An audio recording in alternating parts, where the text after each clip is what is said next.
Good evening. Welcome to the April 16th special meeting of the Historic Preservation Commission. My name is Nathaniel King. I'm the chair of the commission.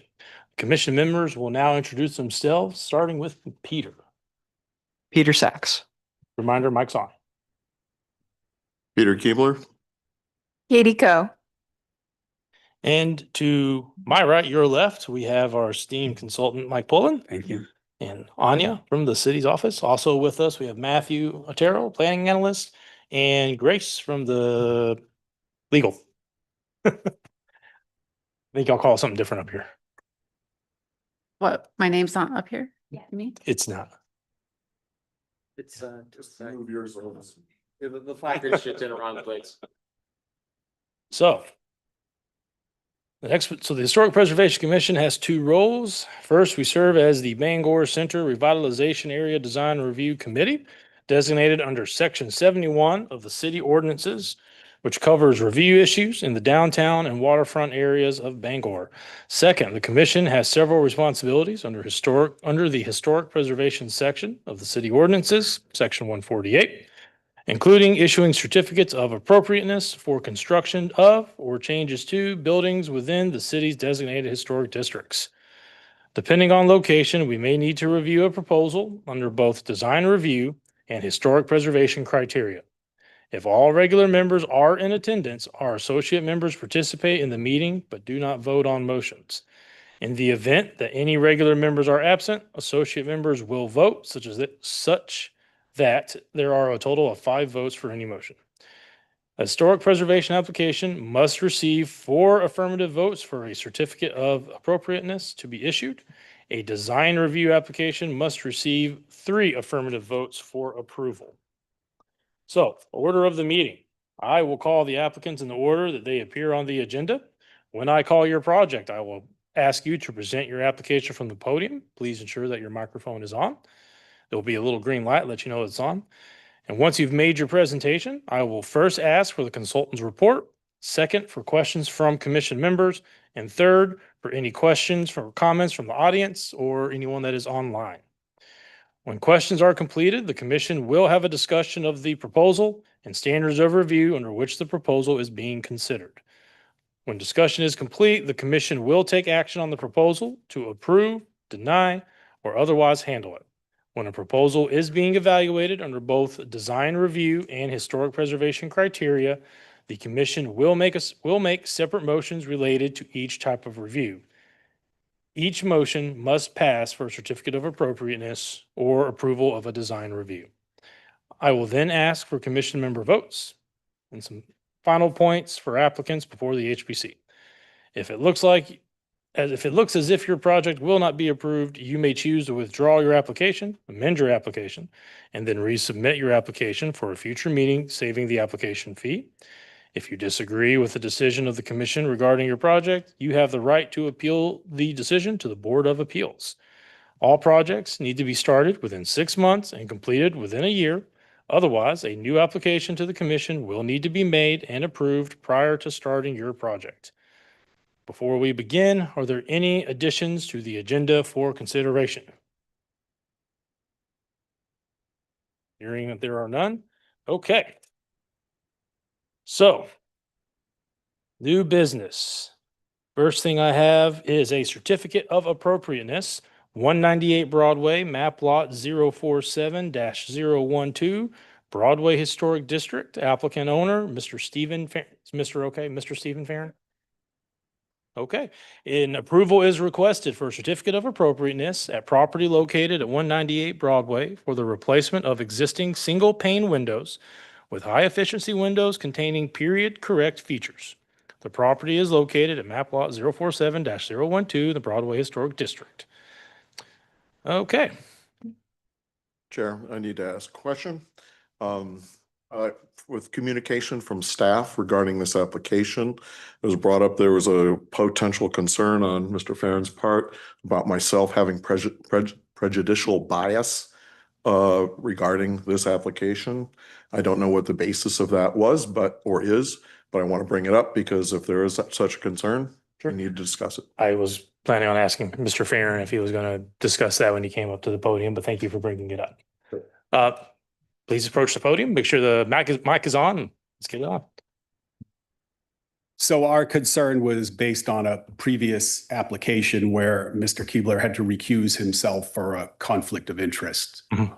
And that is all that it's, we weren't sure. We asked Anya, are we going to be able to have a full panel of people Sure. to conduct this? Okay.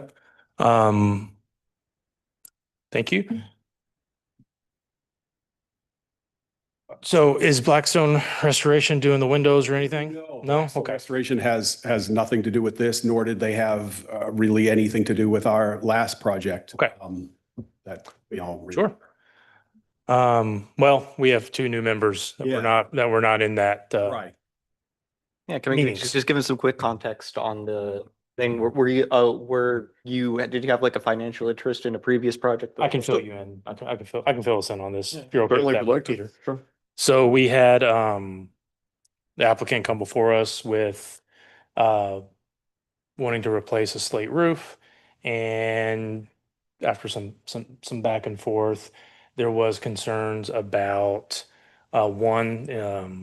that there was some impropriety because on the day that they presented we also had a presentation from a company that was owned by one of the associate members. And then we learned that another associate member provides, or rents some space. Rents. Rent some workshop space. Yeah, some shop space. So, and then following that, there was some other, we'll call them issues that were some perceived bias related to, how things sort of went down. I don't know how much I can really get into detail with it being a past meeting. And I don't want to violate any rules, but, if we want to consider that, if they believe that we have a member with a bias, we want to consider that. I believe we follow the same, way that we would do for a recusal if somebody may have, a conflict of interest. If I may, Please. are you making an allegation of a financial conflict of interest, just to be clear? Or potential financial or special conflict of interest, or a allegation of prejudicial bias? I just want to It be, was basically based on the fact that from our previous one that he was recused for just because of his relationship to Blackstone Restoration. That was the basis for the recusal. right, okay. Thank you. I just wanted to be clear before I started advising the board. If, And to be, If I- to be clear, we're not requesting that tonight. Right. The reason was Mhm. because Mr. Whitecamp had made a presentation following his application, and then Mr. Keebler's association with Mr. Whitecamp, we just thought that muddied the waters significantly. Understood? But we have no reason to believe tonight that that has Okay. anything to do with this. So then if there were not to be a motion regarding any sort of conflict of interest, We're not making any requests. Okay, so the board can still vote on whether or not there's a conflict of interest, given the facts. I think it would probably be prudent to do so, just because of the previous, allegations, I guess, of a financial conflict of interest. I can kind of quickly go into the definitions of financial and special interests and what you should consider before you vote. I mean, given that the company that he leases space to is not involved in this project in any shape, fashion, or form, does that still require us to consider that? If the company doesn't have any involvement whatsoever, and member Keebler affirms that, then I think that we don't need to vote on it. Okay. But given the prior concerns, I just wanted to kind of make sure that everybody was on the same page. if I may. Yeah. Please, just for clarification, the previous issue I brought up as a potential conflict of interest because of the general fact that I rent workshop space to a company that does restoration work here in Bangor. I did not feel myself that there was a conflict of interest, but there was decided by the commission that I did, and so I stepped away for that particular reason. from my perspective, I can make a comment right now as regards this situation is that I will have the same issue with almost anything brought forward to this commission if my relationship in renting workshop space to Blackstone Restoration as a potential competitor to any of the contractors doing work for things that are brought to this commission to be approved, that would be the only issue that might be here. I would argue, however, that that relationship that I have with Blackstone Restoration does not meet the level of conflict of interest as it's been described to us by legal counsel. From the perspective that, from a standpoint of financial gain, I receive no special financial gain by renting this property to Blackstone Restoration versus anyone else I would rent it to. In that sense, if I did not rent it to Blackstone Restoration and rented it to someone else, that would be no loss to me in terms of any financial issue. And so in the sense of, yes, I have a rental property, it happens to be rented by Blackstone Restoration. I have no financial interest in their company. I have nothing that I do that in any way enters into any decisions on the part of that company as to what they do. They're simply a tenant of mine. Okay. And for that reason, given that I don't get any special financial dispensation in renting to them versus anyone else, I don't see this how this would be a conflict of interest for the general issue that I rent to a company that will be competing with other companies for the work that is being done on applications here. Okay. Thank you, Mr. Keebler. Okay, and you confirm, Excuse me, Chair. I just think that since it's come up, you should vote on whether or not there's a conflict. You don't have to vote that there is or there's not. It should be phrased in an yes, there is a conflict fashion. So the motion should be that we think that Member Keebler has a conflict of interest. And then you should go from there, just for clarity's sake, for the record. okay, thank you. So I will entertain a motion to the effect of what legal said. I cannot introduce the motion, but and Mr. Keebler cannot do it. Mr. Keebler cannot vote on it, correct? That's correct. Okay, I would like to introduce a motion that Commissioner Keebler has a conflict of interest in this case. Seconded.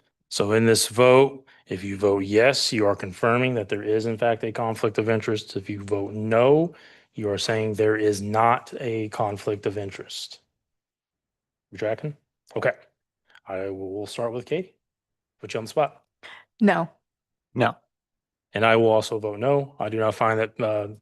Keebler or Commission Member Keebler has a vested financial interest or conflict of interest in this application.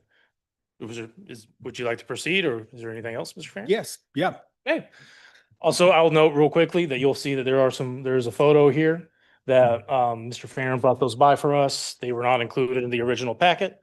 So I will let him explain what those are. Yeah, what that photo shows is, I assume you guys have gotten the photos of property in 1969, along with the present photo of the property. So the left side from the front was a sunroom that has been modified, not by myself, but by the previous owner.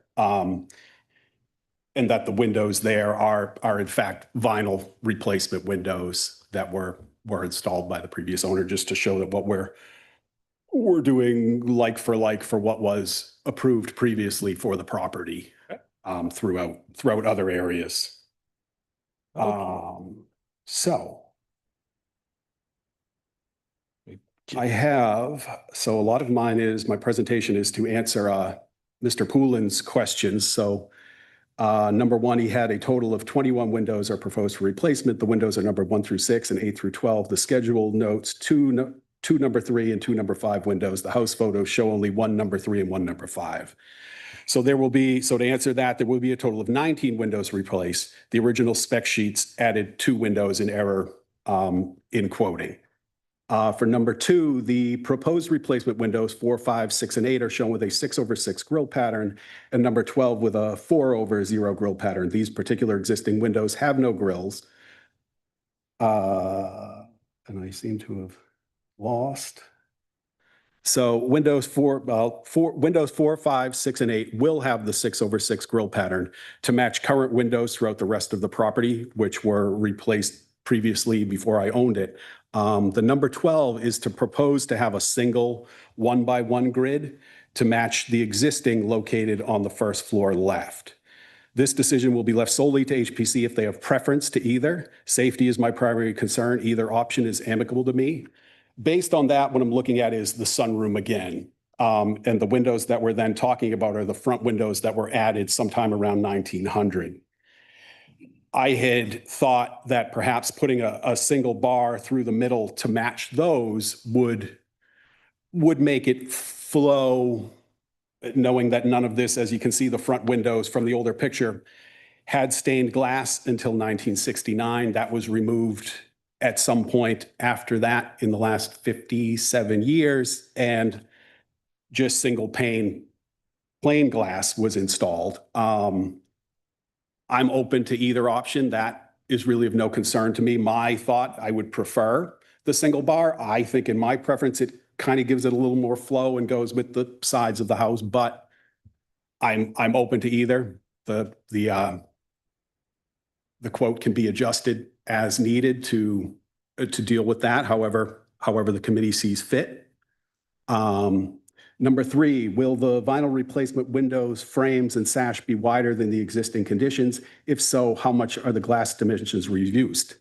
So as per Mike Pullen's request at our meeting, I have measured existing window glass exposure. His request was for window number 5 to be used as an example, and dimensions are as followed based on window number photo.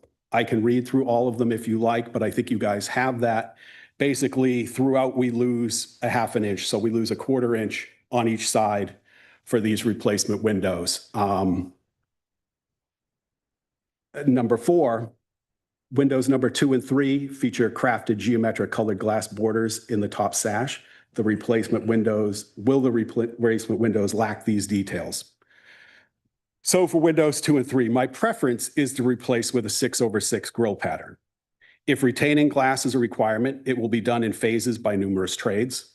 Bix paint stripping out of Auburn will remove all the hazardous lead at a rough verbal estimate of $400 per unit, at which time it will be brought to Sunrise Glass to remove the glass from its frame and reassemble as an insert to replace to the replacement window glass sizing.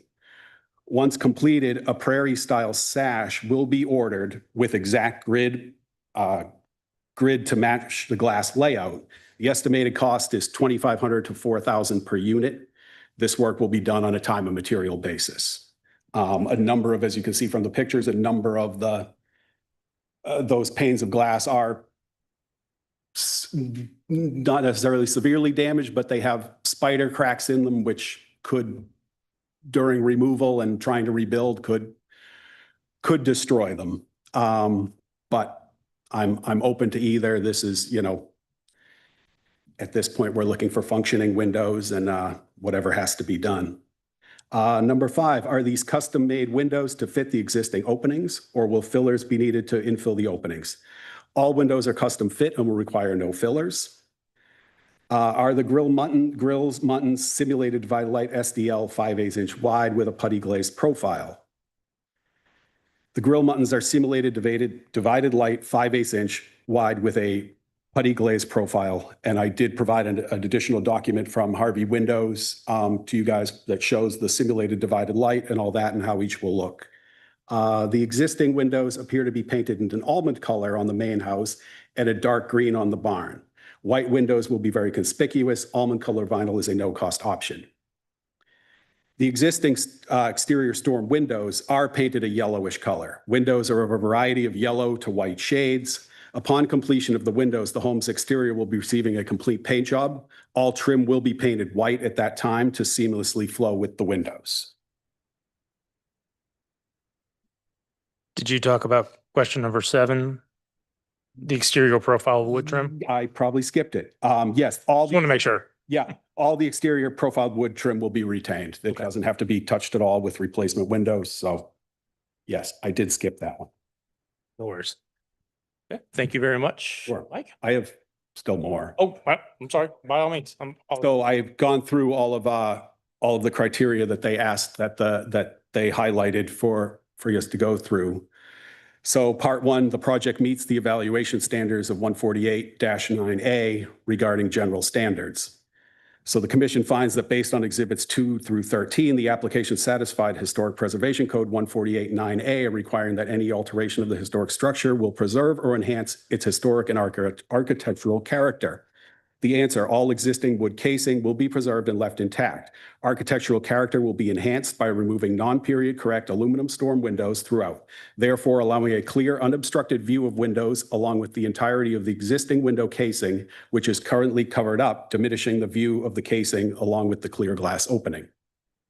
Part two, does the project meets the evaluation standards of 148-9B regarding renovations, alterations, and repair? The answer to that, the work proposed does not destroy the distinguishing qualities nor character of the structure or its environment, but in fact enhances the distinguishing qualities and character by removing non-period correct additions such as aluminum storm windows and wood storm windows, in addition to allowing for properly aligned windows with no gaps, warps, or separations between the glass and frame, as is currently the case throughout. Number three, 148-9B2-C. The report submitted by Sunrise Glass, along with photos, shows that repair is not possible and will not change the fact that windows are single pane with NOD code compliant windows. The new material will match previously approved windows throughout the property installed by the previous owner in composition, design, texture, and finish, providing a more uniform look throughout and enhancing the original detail of the window casings, which has since been covered up by previous owners with the addition of the aluminum storm windows throughout, which are currently inoperable and diminish the home's original architectural features. Preservation Code 148-9B2D. The distinctive stylish features and examples of skilled craftsmanship which characterize historic structures will not be destroyed. All existing trim will remain intact and will be further enhanced to showcase the craftsmanship which has been covered up by the existing aluminum storm windows and improperly fitted and installed wooden storm windows. Number 9, which is 148-9B2I. Wherever possible, all alterations to structures shall be done in such a manner that if they were to be removed in the future, the essential form and integrity of the original structure would be unimpaired. The essential form and integrity of the original structure would be unimpaired. The installation of the new windows requires no alteration of the existing trim and window casing. The new windows are precisely measured, fitted, and custom built to the existing opening, requiring no portion of the original structure to be altered in any way, shape, or form.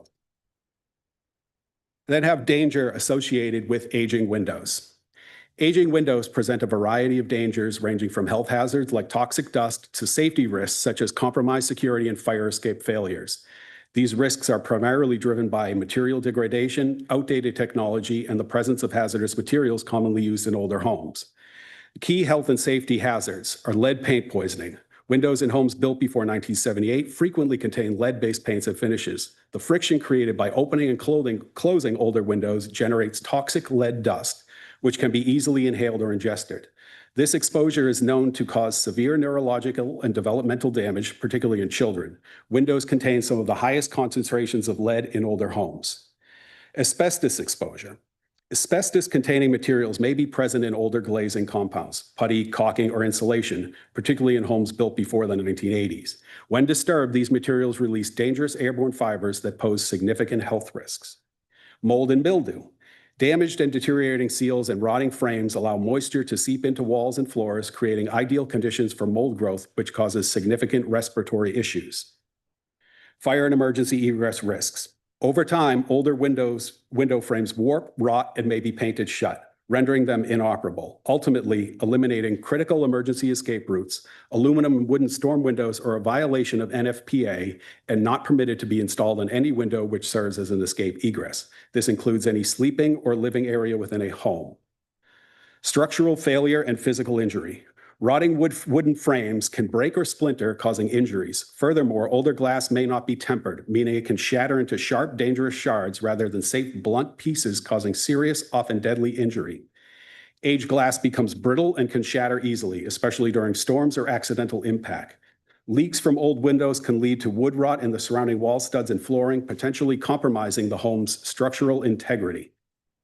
Energy and maintenance issues. Outdated windows significantly reduce efficiency. 30% of a home's heat is lost to poorly insulated windows in older homes, resulting in wasted fuel and unnecessary emission of greenhouse gases, having severe negative impacts on the environment. Property value reduction. Outdated or damaged windows can diminish a home's curb appeal and reduce its overall market value. Constant maintenance. Old windows require constant painting and repair due to rotting or deteriorating materials, trap moisture, which is nearly impossible to mitigate, further expediting the peeling and rotting process of the wood. Installation of modern replacement windows will preserve architectural character while improving safety, energy efficiency, and overall home performance. The Harvey windows I am proposing to install are amongst the leading brands due to their lifetime warranty, strength, and operability, along with their historically accurate design meant to mimic older windows. A replacement with these windows will help to ensure that the structural and historical integrity of my home is preserved for countless years to come, while also ensuring better human health, a healthier environment, and most importantly, preserving life and fire safety, which must take priority. I can think of no circumstance where the preservation of human life be held to a lower standard than so-called historic preservation. Denying this request would prioritize outdated materials over the preservation of human life itself. I did contact a number of window restoration companies, which I believe you have. I can go through the list. Each and every one of them told me I would have to bring the windows to them. One of the companies said they do serve Bangor. I told them I had 19 windows. They told me to call them when you have 200, which I am not planning to do. So, and then they also said that they would take them, I could bring all the windows to them, which would then require me to board up at least half of my house, making it my house inoperable, not just my windows. And that would not correct anything with frames, anything like that. So it would not necessarily, wouldn't make any corrections. I'd have windows with no paint and new glass, but they still might not fit in and still wouldn't open or close. I also have a letter here from Adam Vashon from the City of Bangor Fire Department. This letter is to follow up regarding your questions about egress windows and residential occupancies. NFPA requires in every sleeping room and every living area one means of egress and one means of escape. In your case, windows are what you have to meet the means of escape requirement. Windows must have a minimum opening width of 20 inches, height of 24 inches, have a clear opening of 5.7 square feet overall, located not more than 44 inches off the finished floor, and no more than 20 feet above finished ground level. The means of escape must be kept free of any obstructions, including but not limited to windows that may not open properly or stay open on their own. The windows must also be capable of opening for escape without the use of tools, keys, or special effort. And then all I have really left to that is the inspection, which you have seen from Sunrise Glass. And I believe you've also gotten the Harvey brochure, which shows the simulated divided lights. And also shows if the committee especially wants the stained glass done, it will get what is known as a prairie grid, which will be custom built for the outside to match the glass design. Okay. Thank you very much for all Part that. two, no. Oh, okay. I mean, if you've got a part two, we're happy to hear it. Okay. Thank you very much for all that. Heard enough, yeah. Oh, no, that was very detailed and we really appreciate all the information that you have provided. Mike? Well, No, not yet. okay. Mike, consultant's report, please and thank you. Thank you. That was very thorough presentation. Your choice. I don't think so. Not unless you want to. No, I think you're fine. So a couple of things, a couple of points. We had a pre-application meeting with the applicant to help to describe what the issues were going to be that would be brought up tonight. So you did a good job covering that.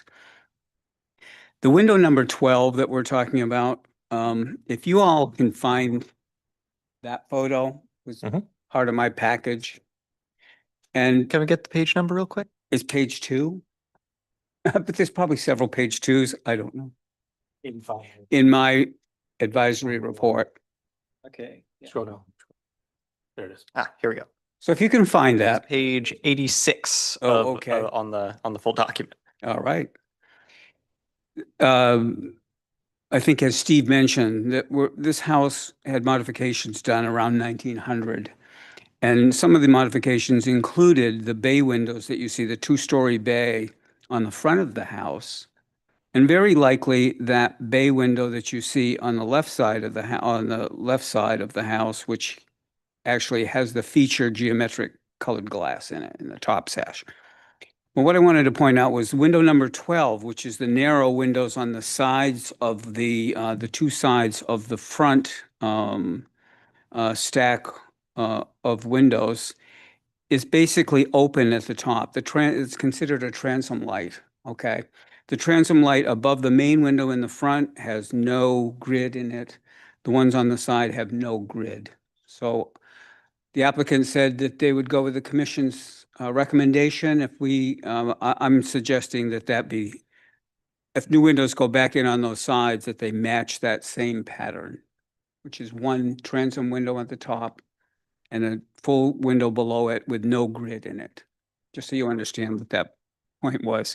Sure. Thank you very much for measuring the glass. It's important to note that every one of these applications for windows, the commission, I think, has been getting more and more sensitive about any reduction in glass. Some window manufacturers have a very, very stubby and wide window frame and then a window sash, and you can lose as much as 5 to 6 inches around the perimeter of this. The applicant did provide a detail, looks like this. You all saw that. And it actually gives a true dimension from the opening of about 3 5/8. That's very close to what the existing conditions are. Wanted to make sure you all saw that. So prove that the glass is within half an inch, I think, all around.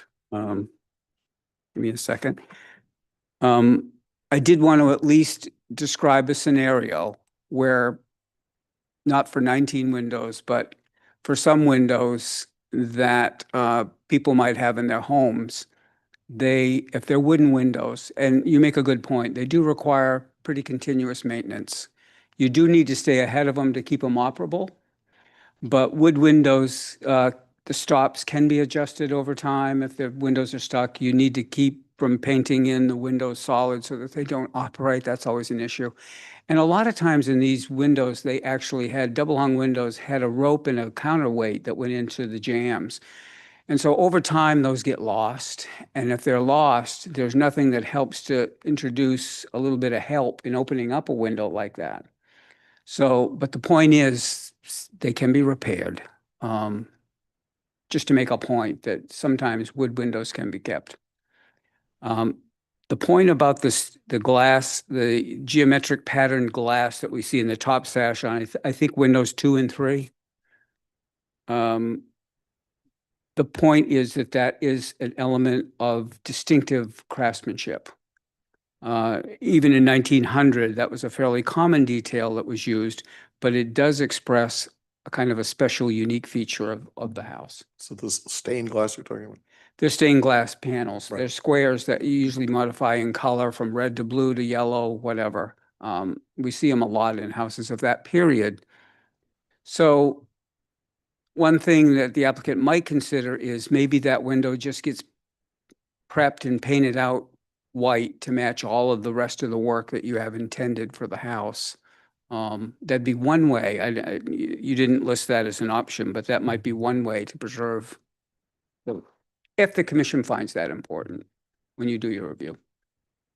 Everything else here, I think you've covered it well. Simulated divided lights basically means, so for those of you that don't know what that is, the applicant did a good job of providing a product cut for that, but there's a fixed grid on the outside, which looks like putty glazed muntins, narrow 5/8, which is typical for windows in this area. Then there's an intermediate grid that's inside between the panes of glass, and then there's an interior grid applied. So looking at it from any angle, it looks like a solid piece of milled wood. So I think that's all I had. Steve, you have anything else you wanted to add? My name is Rick? Rick Violet. Some of the members know me from previous meetings. With respect to the stained glass, I'd make a couple of points. First of all, simply painting, trimming out the window does not take care of the immense heat loss that goes through those windows. They're still old, dilapidated, single pane windows. Secondly, Steve has offered at great expense to try to get them put into a frame that would then be attached to the new windows that he puts in. And years ago, one of my companies owned a house at 66 Smith Street, not in an historic district, but it had stained glass windows, or 2 stained glass windows that we thought were kind of neat, and we wanted to preserve them. But they had the same issues as the ones that Steve's has that I've looked at, and that is that they were all had these spider cracks in them. And we took them to Sunrise Glass with the hope that they would be removed carefully, and they disintegrated upon an attempt to remove them.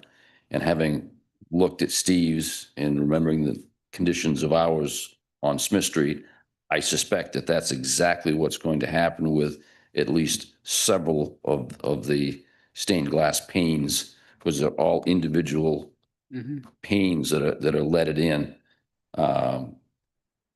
Again, I don't want to go back to slate roofs, but like slate roofs, they have a life expectancy. They don't last forever.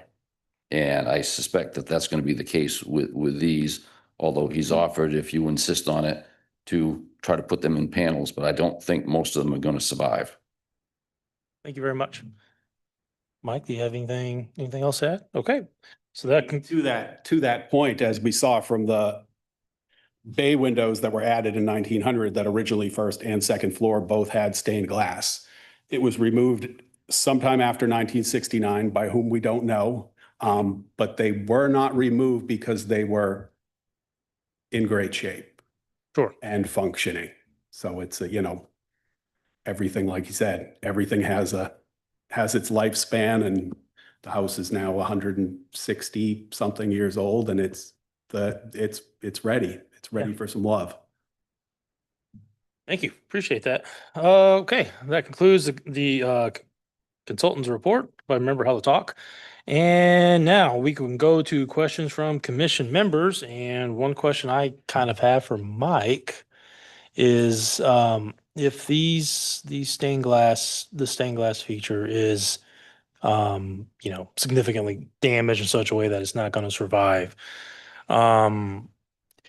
If they were to do like a thing, like for example, if there was colored plastic or something that he could put in a similar pattern that hangs in the window, providing the appearance, well, not still the same as stained glass. I'm just wondering if that is an option that could help have a similar look from the street. Well, again, I know it's not the same as the stained glass. The stained glass is gorgeous, but I'm just trying to think out loud here. I think if you could just follow what the applicant is offering. Sure. Commission needs to consider it that way. That's part of the application. Okay. I'd rather not weigh either way. but Okay. Thank you Other very than much. to say that if the commission views this as being an important characteristic or craft of the house, character defining feature, that's your call. Okay. Yep. Thank you. Appreciate that. Other comments, questions from other commission members? And these are questions for either Mike or for the applicants as well. Katie? I tried to follow all of that. That was a lot. The prairie. Like a lot. Was the prairie grid the suggested replacement, he said, for the stained glass? Am I understanding that? Do you want to speak about that prairie group? Sorry. I tried to follow everything you were saying. It was a lot. Yeah. So the prairie grid, was that what you were suggesting as the replacement for the stained glass windows? Yes, so What is a prairie grid? if you have, I do believe it's on page 91 of the full document. Thank you. Here. Oh, cool. Yeah, it should be to the right, I believe. The majority of them, what I have circled in red is the colonial grid, which is the 6/6 pattern, which is common on most older homes. The prairie grid is next to it, which they will custom make that to fit as the window does. So it will have more grids so that the glass, when they make the stained glass piece, if that's what needs to happen to get these windows replaced, then they will custom make that. That was what is the extra 2,500 to 4,000. That's for those two. It's 2,500 to 4,000 per window to do that. And as you know, and if that is the only amicable thing, and as we mentioned, the glasses could potentially crumble a few pieces with their spiders. We know they're not going to survive. I know Sunrise Glass can certainly get stained glass replacement, but that's an added cost. I don't know what stained glass costs. I don't know who does it. And it's, you know, if that is the only way to get this done, then that is what will be done. And is that 2 or 3 windows on that Window. pop out? Yes. So Okay. Windows. So I wasn't sure if there's a third one on The that third one back. was replaced previously, Okay. Thank you. without any stained glass. And a quick question regarding that picture in these two. The exposure here is from the street? Meaning the picture that is taken here showing these two windows, that is a picture from the street? That's from Broadway, yes. That's what yours, from what I can see from So yours. the replaced window is the third in that bay there, and it's actually facing towards the rear. Correct. But I do think though that like one thing that is clear is that this architectural feature has been it is to paraphrase part 2-3 directly, that while repair is preferable to replacement, that the replacement of this deteriorated architectural feature is necessary for purposes of lead, for purposes of safety, for purposes of basic livability. And so we're discussing how do we ensure that this replacement is done in a manner consistent with the principles of this board. So, and you can't replace it with the original glass because it will very likely, as you said, turn to dust Yes. and continue to be in. Which they're, you know, they're cracking for what reason, I don't know. Okay. Maybe somebody previously hit them with a hammer. I doubt it, but I think they're just with the, you know, the house is Yeah. 150 something years old. The houses have moved and shifted and True. everything else is cracking. Why not the windows too? Yeah, yeah. So, Okay, well, I mean, the principle is that the new material should match the material being replaced in composition, design, texture, and finish. And with the information provided to us, it does seem like that the applicant has taken with that proposal every step to ensure that is fulfilled, that one can Mhm. reasonably do. Okay. All right. What are the thoughts of the rest of the commission on that? Do you have any more questions for the applicants? Question period. No, The no, discussion comes after. no, I know, it's all right. I apologize. I'm getting ahead of myself. It's okay, man. Yeah, When you- yeah. Like, I mean- Was there any other thing that you looked into looked into this? I would further submit that at over $4,000 window to make it, and then we've got to take it to Sunrise to take it out. That also qualifies as an exception for undue hardship. I mean, to spend that much on two basically half, 1/3 windows, it seems a little excessive. Thank you. Peter? Other Peter? I don't have any other questions, no. Okay. I do not have any other questions for anyone. So that now opens it up to public questions, comments, concerns, support, no support. Do we have anyone online? Oh, is that a, Somebody had registered, but they're not on Zoom, so okay. they haven't shown up. All right. So seeing that we have no registered public commenters Is there anyone in the audience?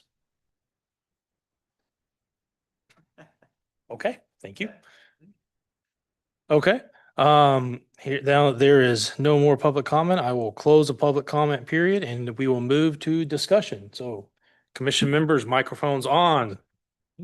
Discussion. Suppose returning to my previous question, do you like, I don't know, do you agree with, like, do you have any thoughts on like summation that it seems like the replacement proposal with the prairie windows seems to best satisfy the requirements? To of the- clarify, do you mean with the prairie windows and the stained glass? So doing the full, Yeah, yeah. like, okay. The only thing I'm worried about is the condition of the glass and, you know, glass breaks down over time, window pane glass, bottle glass, whatever you're talking about. You know, it is, to me, it is a fairly distinguishing feature, Mm. but you know, we need to think about what, the code is saying and what the best way to move forward with this. Peter, you have any?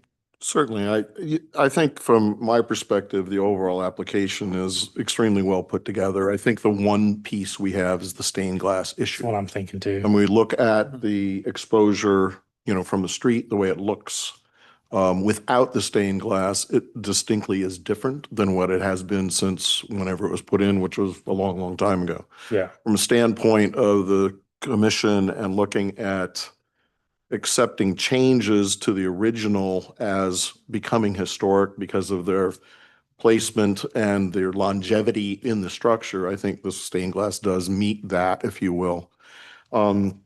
The problem, of course, is that is the color. I mean, the color is distinctive. And without color there, you will lack what is the actual architectural aspect of those windows. You know, we're faced with the problem that we always have with a lot of these things, which is that we don't have technology today that matches what the design elements were at the time. And we are, as homeowners and restorers, faced with doing what we can to try to match what was there when you have to update, because there is a point, and I agree with that, you know, you got to do something because you need to maintain the integrity of the structure. And those are the pieces we have. I guess the question to me comes down a little bit as to, you know, part of our concern, we talk about things is it technically feasible to attempt to maintain the color in the stained glass aspect? And that's kind of what the discussion has been kind of going here as to, well, if we try to replace it, do they fall apart? And that sort of thing.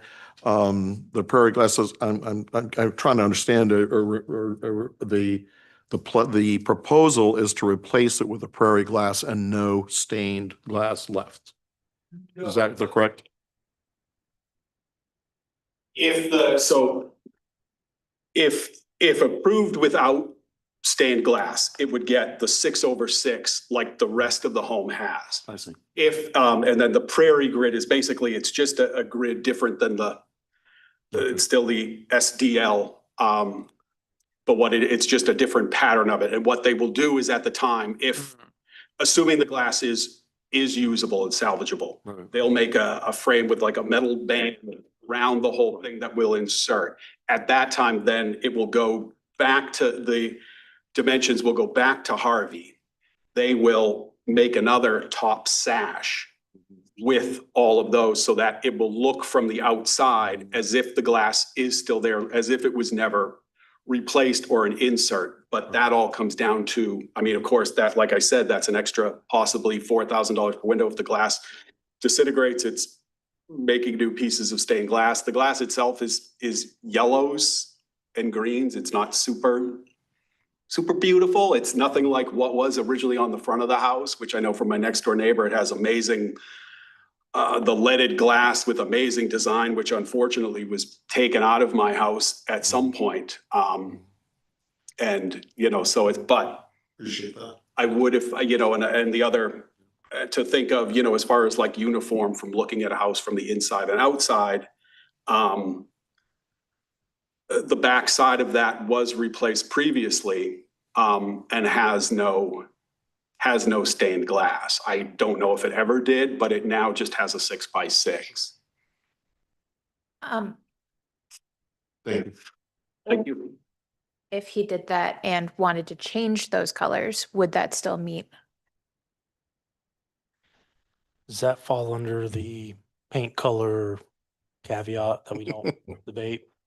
Or we don't talk about because, It's a big investment if you don't even like the colors, is what I'm saying. well, I mean, it's fair, but I don't, Yes. No, no. Oh, okay. Yeah. I would say, excuse me, the best information you have was in the application. There's actually a pretty good photograph of it. Yeah. It looks, Steve, like you have a yellow, a red, and a blue kind of primary colors. And probably the darker colors would absorb heat differently than some of the lighter colors. Could cause some stress, and that may be where the cracking's coming from. I don't know. Right. It looks like there's kind of an even amount of red and yellow, mostly. So I don't know. That's, Brett, I would say yeah, oh, maybe, yeah. light pink is how I see it. So what I would say in discussion here is that the applicant has included in his application a willingness to consider either direction here. Standpoint of practicality, I think it comes down to a thought process as to what is technically reasonable and Yeah. feasible. And the unfortunate thing is we don't really know it's feasible unless you try to restore them. Obviously, the ideal would be to do what you had suggested, and I applaud you looking into what you can do with that and how to make it look the way it does, with that as an option. Obviously, that's the ideal, in terms of, I think, what can be done today with these windows. But I think that then leads to, I mean, this is really the question in front of us. You have said you're willing to go either direction. So in your application, if we approve your application that has that option, and then I presume you'd be asking us to say what our stipulation would be. Yes, I mean, obviously. Sure. I'd love to save myself 8,000 plus. I hear you. There's still a lot of work to be done on that house. After that's done, Yeah, I hear you. about $100,000 worth of siding and painting and I understand. all that. So there's, every penny helps. Yeah. But right now, safety is my priority, and being able to get out of the house in case of a fire and Sure. someone not losing a Sure, finger sure. if they open a window and it closes on them. nobody wants lead dust. Appreciate that. Absolutely, yeah. Asbestos, yeah. And the question is, what do we do if you require? Sorry, do you mind getting like? Yeah, if you require him. If you require him to do that, then what happens if they take them apart and I don't know how many panes are, I forgot the number. Yeah, and that, What number of panes, if they disintegrate upon taking the leading out from around them, what do we do? yeah, and that was gonna be one of my questions yeah. for Anya, was what do we do in this situation where if we said, hey, okay, this is approved with the caveat that you do the stained glass thing and they go to do it, come to find out more than a certain percentage of it's not savable, do they have to come back to us to say in a full meeting, say this wasn't doable, or is it a minor revision? Or do you come to me and I say mean- they weren't able to do it? Can you sign off on this? I mean, what do we- Like, I mean, can we just put it in a stipulation that says that, like, they attempt to do it in this original way, but if it does turn, if all turns to dust in one's hand, then it is the only, like, reasonable, that is full replacement is the reasonable course of action.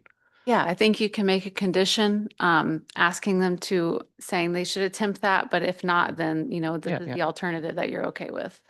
Yeah. Can I ask a question of Mike real quickly? The other option to doing what we just described was replacing these with the 6 pane, yes? In your opinion, from an architectural perspective, is that more of the original of what the house may have had there? Is it very hard to say that? Peter, I think most of the windows were actually 1/1, or maybe some of the windows were 2/2. in time. The barn did have 6/6 windows. That pattern, as Steve said, the applicant said, has been picked up in new windows that were made on the back and other places of the house. So for consistency, I think the applicant wants to go to the 6/6 sash patterns. But I guess my point is that in that location, that may not have been what would have originally been there. And an observation I make is that the design that is there now is a peripheral Right. colored glass, Right. which is essentially a frame of a clear glass. And I might make the opinion that the prairie glass you're talking about has a framings in it that creates a similar sort of Pattern. framing Yeah. pattern without the color. Yeah. And I think it's important to note also, Peter, now that you picked it up, is that in those particular windows, numbers 2 and 3, the bottom sash is open. There's no grill. Right. And I just, from a standpoint of looking at the picture and the way it is now, the 6 there is going to look very different. This is sort of a little bay window sort of situation where often it's more one light than multiple for that reason. And I'm putting forth that there might be an option to consider sort of an in-between, where if the applicant would be willing to consider doing prairie glass there as a pane rather than it would create a framing. Do you understand what I'm talking about? The design element would have a similar sort of framing look to it. It wouldn't have the color, but it might be a compromise from the technical perspective and the cost perspective. I would presume it wouldn't be $4,000 to have the prairie piece rather than the 6 light. So I bring that forth as a possible thought process. I'm thinking about it as we look at this from afar. I think part of that design element is the framing aspect of the colored glass there with the center inside. And my observation of the prairie is that has a sort of similar look to that without the color. And so there might be a compromise here. I don't know. I bring that forth for discussion with the other members of the commission. See what others might think. I think that's an interesting idea. I don't mind it. I think that's good. I think if we, being able to kind of keep a similar pattern, even if we can't keep the stained glass, it still kind of differentiates it like it is now. I think to reinforce that, the bottom sash being open with no grid doesn't complicate that installation, and it makes it distinct because the bay on the front would be then similar to the bay on the side. So. And are you replacing, I'm sorry, the third window? Peter, can you turn your microphone? I'm sorry. Was the plan to replace that third window or has that already been? That one has already been replaced with a 6/6. Yeah. But it's not facing the road, so. No, I understand that. I'm just saying that if it were to be replaced and you were planning to replace it, doing it in kind with the other two would make sense. I would certainly, yes. Right. If the route we're going to take is, as you mentioned, do the prairie there, which I don't disagree with, then yeah, I would get another replacement window for that side so that that area is all uniform. I appreciate that. Makes sense. So from a site perspective, and we always talk about what you see when you look at the house, that's what you see from the road, right? More or less. You're not seeing the backside. Right where just beyond that is a massive tree. It's a very small sight line, and then there's another tree right on the other side. It's a small. I guess my point is if you're looking at this bay from the road, this is pretty much. If you're standing in front of the house. You don't see the 6/6. You do not, no. But yeah, from the street, you do see those two. I offer that as I think a not unreasonable option. I don't think that's unreasonable at all. I think that's good. I think it's good. I mean, it's obviously the Yeah, great applicant's suggestion. open to it. I think that's That's fine with me. anything that doesn't cost $8,000. I think you'd have a hard Yeah. time finding somebody that disagrees with that. True. I would just suggest the commission include that as a condition if you all. agree. Yes.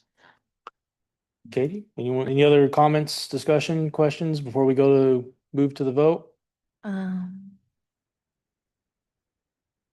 do love the idea of trying to save that stained glass, but I think that the prairie idea is a great compromise and definitely keep some of the aesthetic without the insane price point.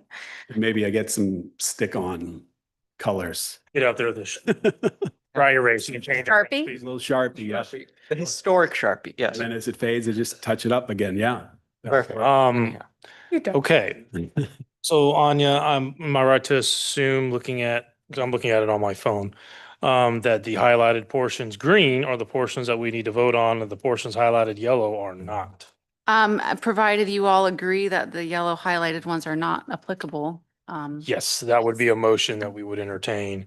Okay, so what we can do is we can entertain, I would entertain a motion that the portions under part 2, 1, 5, 6, 7, 8, part 3 in its entirety are not applicable to the application. So I would entertain a motion on that. I would so motion. And a second. Okay, vote starting with Katie. Yes. Yes. Yes. And I also vote yes. So we find that those portions as previously discussed are not applicable to this application. So moving on to the procedural, if I could speak today, background. That the application was deemed complete on April 16th, 2026. The proposed project is a certificate of appropriateness, that the applicant paid all applicable fees. Do I have a motion to approve the procedural background? So moved? Seconded. Peter? Yes. Yes. Yes. I also vote yes, so we approve the procedural background. Now we get to the fun part. I would like to make a motion Okay, that under part 1, number 1, the commission finds that based on exhibits 2-13, the application satisfied Historic Preservation Code 148-9A, requiring that any alteration of the historic structure will preserve or enhance its historical and architectural character. Seconded. okay. On this one, if you are voting yes, you are finding that based on those exhibits, the application does satisfy. And if you are voting no, you're saying that it does not satisfy. I just will give that clarity on every one of these, so. Yep. Okay, starting with Katie. Yes. Yes. Yes. I also vote yes. Okay, I so move that the commission finds that based on exhibits 2-13, the application satisfies Historic Preservation Code 148-9B 2B, requiring that rehabilitation work does not destroy the distinguishing qualities nor character of the structure and its environment. Seconded. Yes. Yes. Yes. and I also vote yes. I move the commission finds that based on exhibits 2-13, the application satisfies Historic Preservation Code 148-9B 2C, requiring that while repair is preferable to replacement, in the event that replacement of deteriorated architectural features is necessary, the new material should match the material being replaced in composition, design, texture, and finish. So if I might make a point, this is probably the one we would want to throw the condition Yeah. on this one. So if you want the condition for the prairie glass as you described, you may want to add that condition into this. Okay, and adding to that motion, the condition that the replacement of the 2 small bay windows that have currently a border of stained glass be replaced with a prairie style pane that is 1 pane without divisions, And the lower glass is clear. and the lower glass is clear. Seconded. Katie? Yes. Yes. Yes. I also vote yes. Moving on, whoops. So we are on number 4 now. We are on number 4. The commission finds that based on exhibits 2-13, the application satisfies Historic Preservation Code 148-9B 2D, requiring the distinctive stylistic features or examples of skilled craftsmanship which characterize historic structures is not damaged or destroyed wherever possible. Seconded. Katie? Yes. Yes. Yes. I also vote yes. Next, the commission finds that based on exhibits 2-13, the application satisfies Historic Preservation Code 148-9B 2I, requiring that wherever possible, all alterations to structures shall be done in such a manner that if they were to be removed in the future, the essential form and integrity of the original structure would be unimpaired. Seconded. Peter? Yes. Yes. Yes. And I also vote yes. And then we have a decision. The commission finds that based on the findings in parts 1-2 of section 4 of this document, project meets the requirements for a certificate of appropriateness and therefore grants a certificate of appropriateness for the proposed project. Seconded. Okay, Katie? Yes. Yes. Yes. And I will also vote yes. And with that, we issue the certificate of appropriateness for the project at 198 Broadway to Mr. Stephen Barron. Thank you very much. Well done. Thank you for your time. Well done application. Thank you for all the detail. All right, moving on to, what's that? We go. Okay. If you have more windows, we'll listen to it, man. We got it. Let me go find my agenda here. It's a problem doing it on my phone. Okay, can we insert the business from last week into this so we can then move on to the draft ordinance changes? Are you talking about the two applications from last? Yes. Yeah, you had already postponed it to this meeting. Yeah, but yeah, I just wanted to introduce that ahead of the draft ordinance review. Yeah. Okay. So, we will move on to the applications from the last meeting that were moved to this meeting. It will be a certificate of appropriateness for 28 West Broadway, map lot 022-065, the Whitney Park Historic District. The applicant is Blackstone Restoration, owner Stephen and Allison Freeze.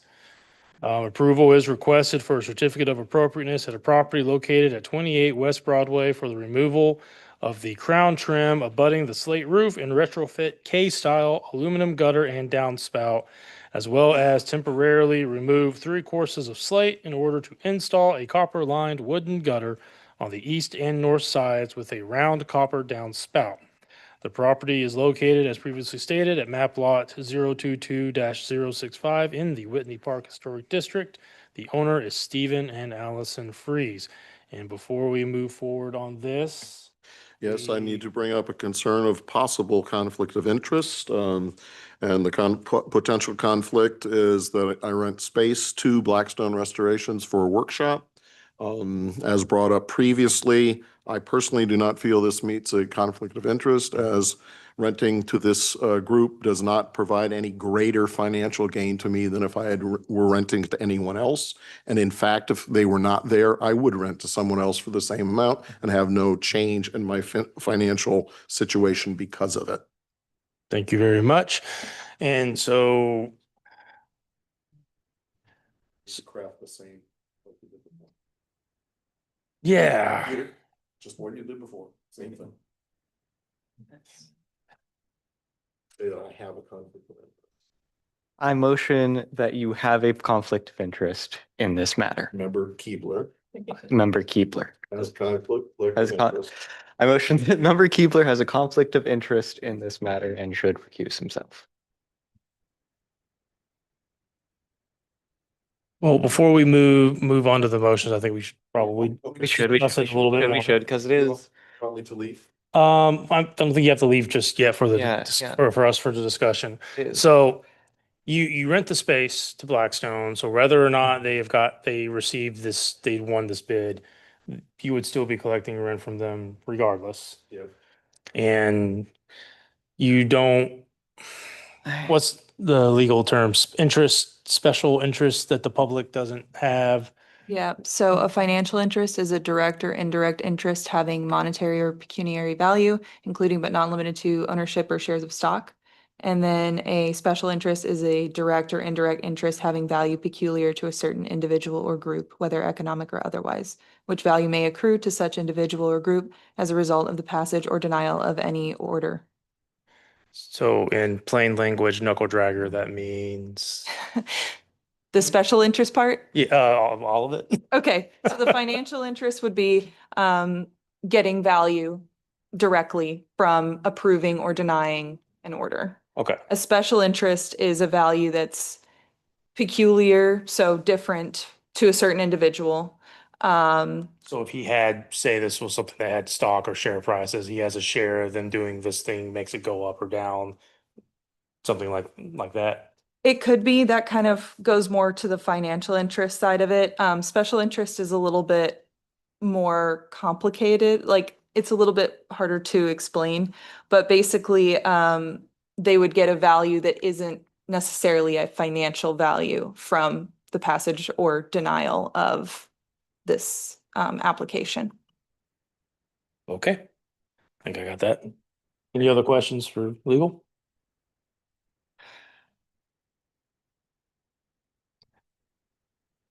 Okay, want to discuss? Before we do the Suppose- motion? yeah. No, I was just curious if legal could offer a opinion on whether or not they believed that this was an interest, or can you just give background? I can ask further questions of Member Keebler. So I think a question that comes to mind is, would you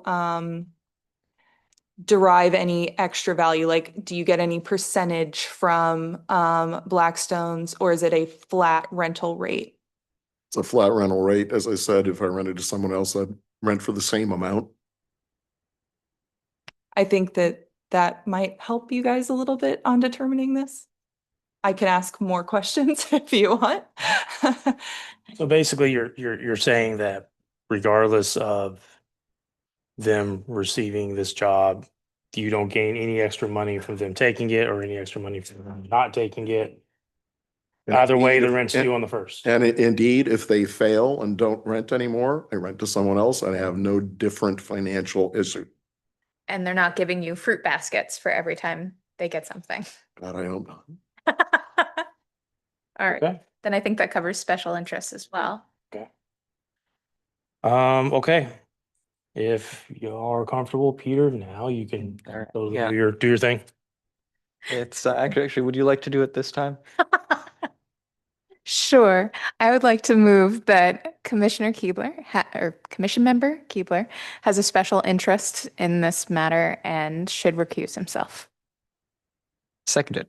Okay, and this vote, if you are voting yes, you're saying that Commission Member Keebler does have a conflict of interest and should recuse himself. If you are voting no, you're saying that he does not have a conflict of interest. Thank you. Words are hard today. So, starting with Katie, No. No. and I will also vote no. So the commission finds that there is no special financial interest or conflict of interest, and the applicant can approach and proceed. Sorry, Chair, one more procedural thing. Apologies. I'm sorry. And my third time, I apologize. You just need to give the applicant the option to, since you only have 4 members and not 5, and you need 4 members to approve this. Based on your bylaws, you have to give the applicant the ability to postpone this again or proceed tonight. Okay. I'll give you the option to proceed or to postpone because we do only have 4 voting members present tonight. You do have the option to push this down to May, or we can proceed with it right now.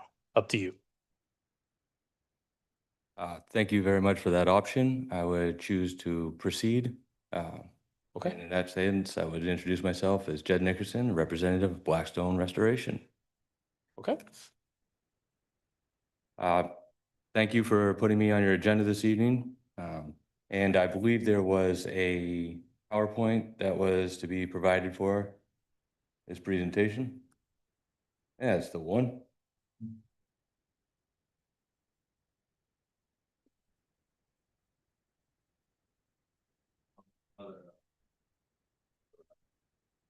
Thank you. Love show and tell. Mm-hmm. That's very cool. Isn't that cool? All right. I'm here to discuss the application that's before you. Again, I thank you for your time. I'll try to keep it as brief and respect your time in that way. This is 28 West Broadway. On the next slide. Some background history of the current location that we propose to be making this alteration to. Next slide.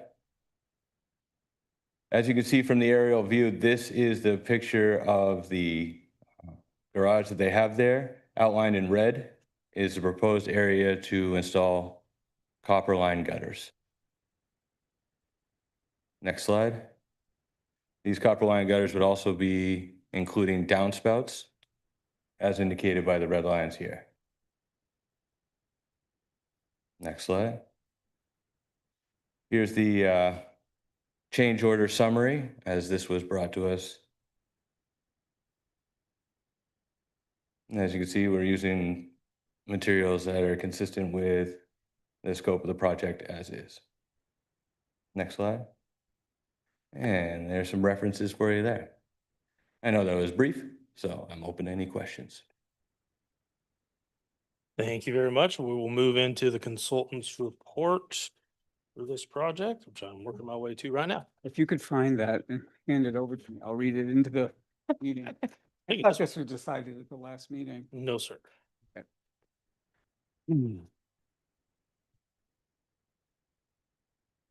Just a couple of questions. You can respond to them if you could. So I asked the commission to determine or consider the following. The slates being temporarily removed, will they be returned to the roof? There are 3 courses of slate. The first 2 will be removed and replaced. The third will turn into the copper line gutter, On the lowest part of the the lowest section. roof, Yes. okay?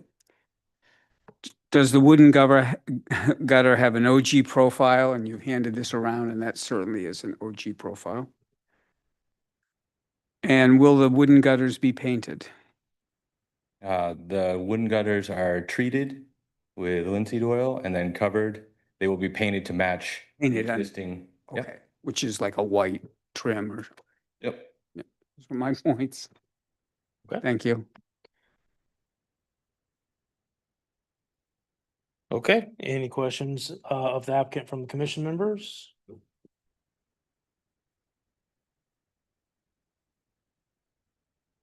Okay, I have no questions. Are there any comments from the public? Do we have any public comment or anyone registered for that? No? Oh, trucking right along. Okay, so I will open and now close the public comment period, and commission can move to discussion. I think this was pretty straightforward. I agree. I have no questions. I don't No. either. I believe that. Yeah, I believe it satisfies the. If I can find the points I was looking for. But out of sorts here. Apologize. Please, anyone else have any questions? Save me. So, Chair, I would move that the procedural background, the application is deemed to complete April 9th, 2026, and the proposed project is a certificate of appropriateness. Seconded. I'm trying to find my page that has all of those It points on there. I know, page 98, but I go. I have a printout. Working on my Speed. Old school. Yeah, it's okay. There we go. Okay, go ahead and do your motion. Seconded. All right, Katie, vote. Yes. Yes. Yes. I also vote yes that the procedural background was done. Before we move forward, again, like last time, the yellow highlighted ones are recommended to, if we find it so, to not apply to this application. I believe that those are parts 2, numbers 6, 7, 8, all of part 3. Okay, a motion to deem those not relevant to this current. Second. Yes. Yes. Yes. I will also vote yes.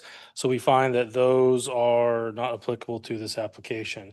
So, Not to steal everyone's, I'm happy to run through this, or if you want to do it, doesn't matter to me.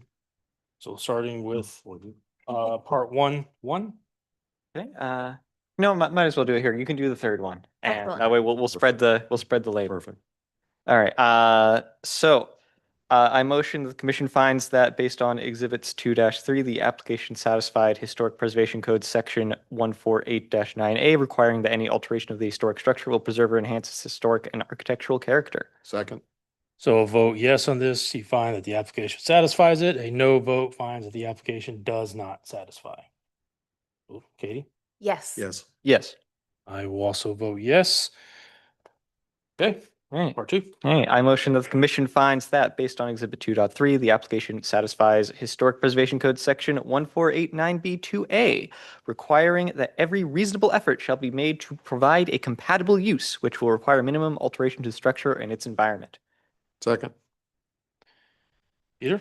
Yes. Oh, Yes. sorry. Yes. Yes. And I also vote yes.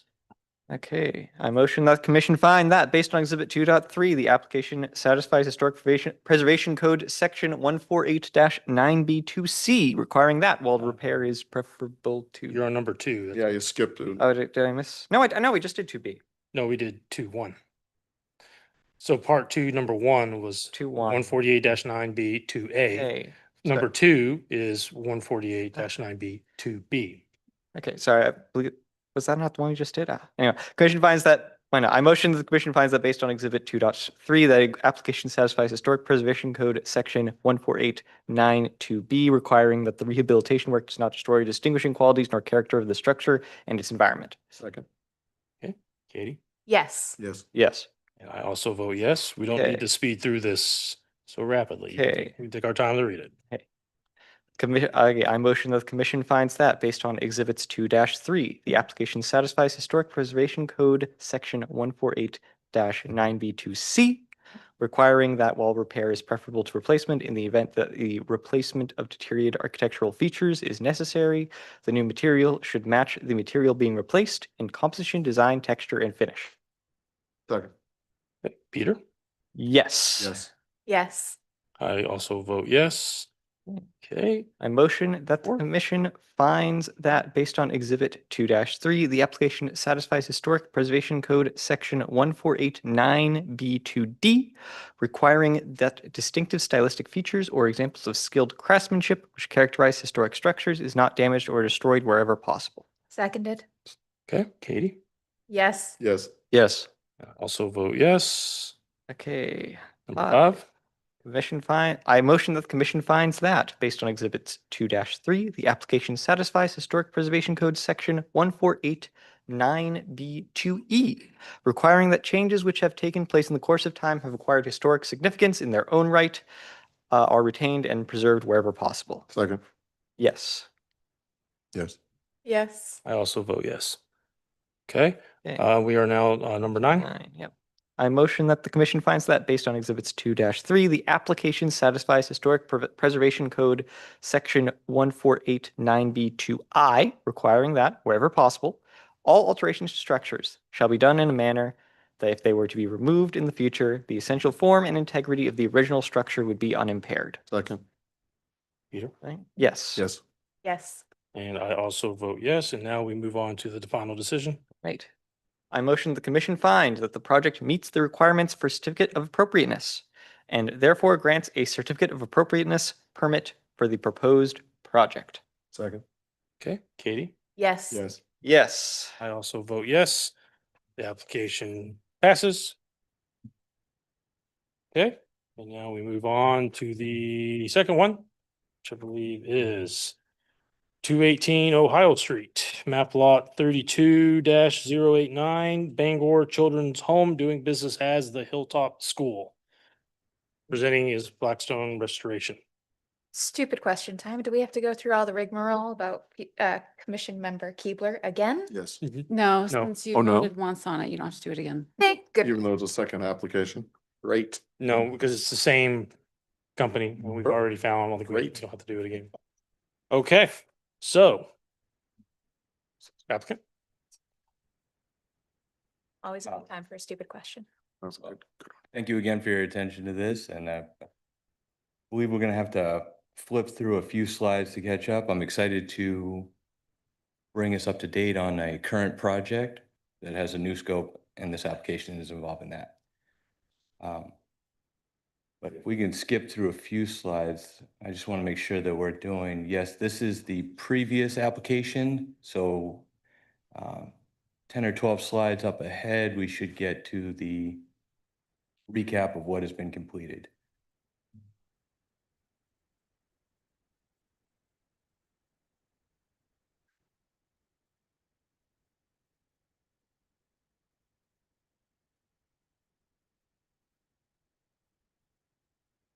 It's gorgeous.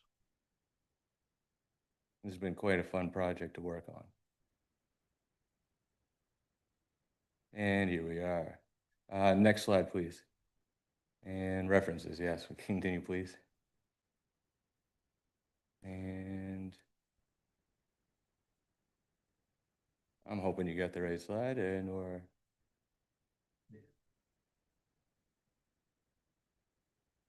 Oh. Oh, it does not appear to have the additional slides that were sent in. I actually have a computer with me that might have those. Oh, it is in the packet.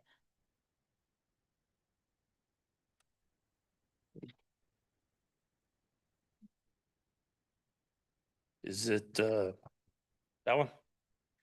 No. Nope. Oh, This Is this? It's the ramp? one in the packet? that would be the application for the ramp that we are here to discuss. I was just hoping to give you guys a update as to the progress that is, how it has been going. But, well, perhaps I can do that another time. We can move on to the ramp. Yep. All right, as the application in front of you is presented, we've been asked to install a new ADA compliant ramp so that the school can now provide services to infants going forward.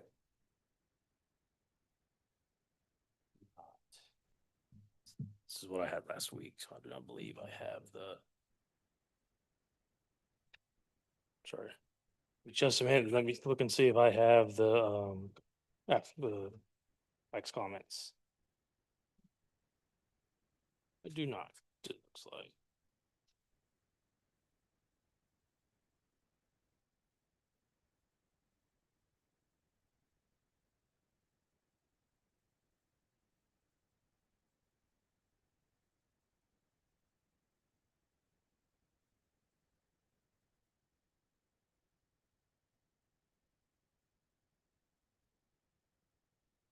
Oh, I have your comments right here if you want to read them off my phone. Not the best, I apologize. Always zoom in.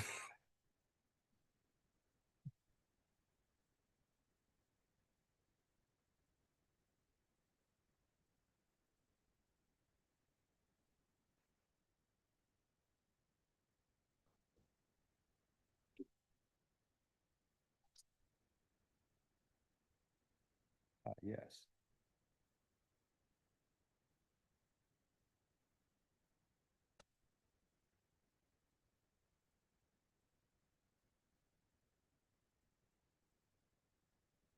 Absolutely.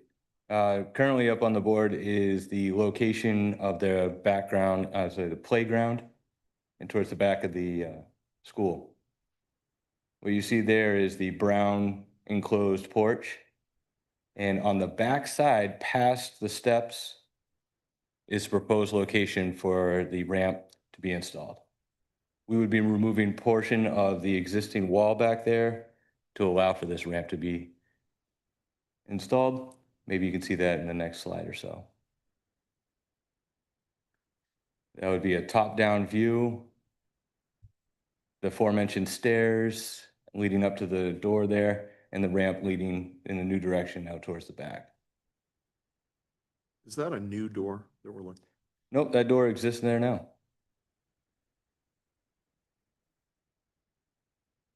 Okay. Yeah, outlined in blue is the location of the new ramp. That would be a section of the brown wall that we would be removing on the deck there, and the ramp would extend out over that garden there. Are those 3 pipes coming out as well? Nope, the location does allow for the 3 pipes to remain, so. What are they for, those 3 pipes? Ventilating their new heating system down below, to my understanding, yeah. When you say new, how new? It was not built in the same decade as, or century as the building. Yeah, But I was not there to install that, so I'm not entirely. I'm guessing like 30, 40 years. Yeah. Okay. Is that all you have? I believe one of the questions was, would we be painting the existing stairwell? That is outside of the scope of this project. Mike, any? First of all, thank you for letting me use your phone. I can actually read it. Yeah, we had just a couple of real simple questions. One was, in your packet, there was a fair amount of information regarding the approvals that were done by the commission in 2025, I think, or last year. I just wanted them to be aware that the application in front of them really is just the ramp portion, right? Correct. Nothing that was provided in the back. Application indicates that the ramp will be painted to match the building, and that's the dark brown color of the porch. That would be correct. Okay, just to confirm that. And then, as you say, will the existing steps be painted, which are just natural pressure treated wood? And the answer is no, they'll be left. That would be outside of our scope. Yep. Okay, yeah, works. Okay. Commission members, does anyone have any questions for the applicant? I have none. Thank you. Is the angle of the picture of, from that first shot where we're not seeing the ramp at all, is that from the road or in line with the road? That first picture appeared to be from the driveway of the school itself. If you were to back up to the road, that view further disintegrates. It's usually lined up with a bunch of cars, then the fence. This project's not viewable from the road itself. Awesome, thank you. I may have missed this, but I presume the material is pressure treated wood for all of this? Okay. That's everything. There are no other questions, and are there any public comment, any public questions? I will open and close the public comment, and we can now move to discussion. Is there any discussion? Want to have any discussion? I think it's very straightforward. Just by looking at the drawing, and my knowledge of the ADA requirements, it looks like the slope of the ramp is appropriate. And so I have no issue. I think this is a good project. I guess, is there going to be a material on the ramp itself, like a non-skid or something? I'm assuming. Yep. To be ADA compliant, we would follow all those expectations. I have no. Okay, so whoever wants to read off, I have a paper copy if you like. Katie. What's your? I've got it right here. I just got to get to the right page. One Okay. minute, please. So we will want, again, I will confirm that the yellow highlighted are ones that we should consider as not applicable to this That's fine. application. And we all would start with a motion for the procedural background. Do we need, and real quick before we dive into that, does the date need to be for today, not April 9th, or? Oh, yes. Okay.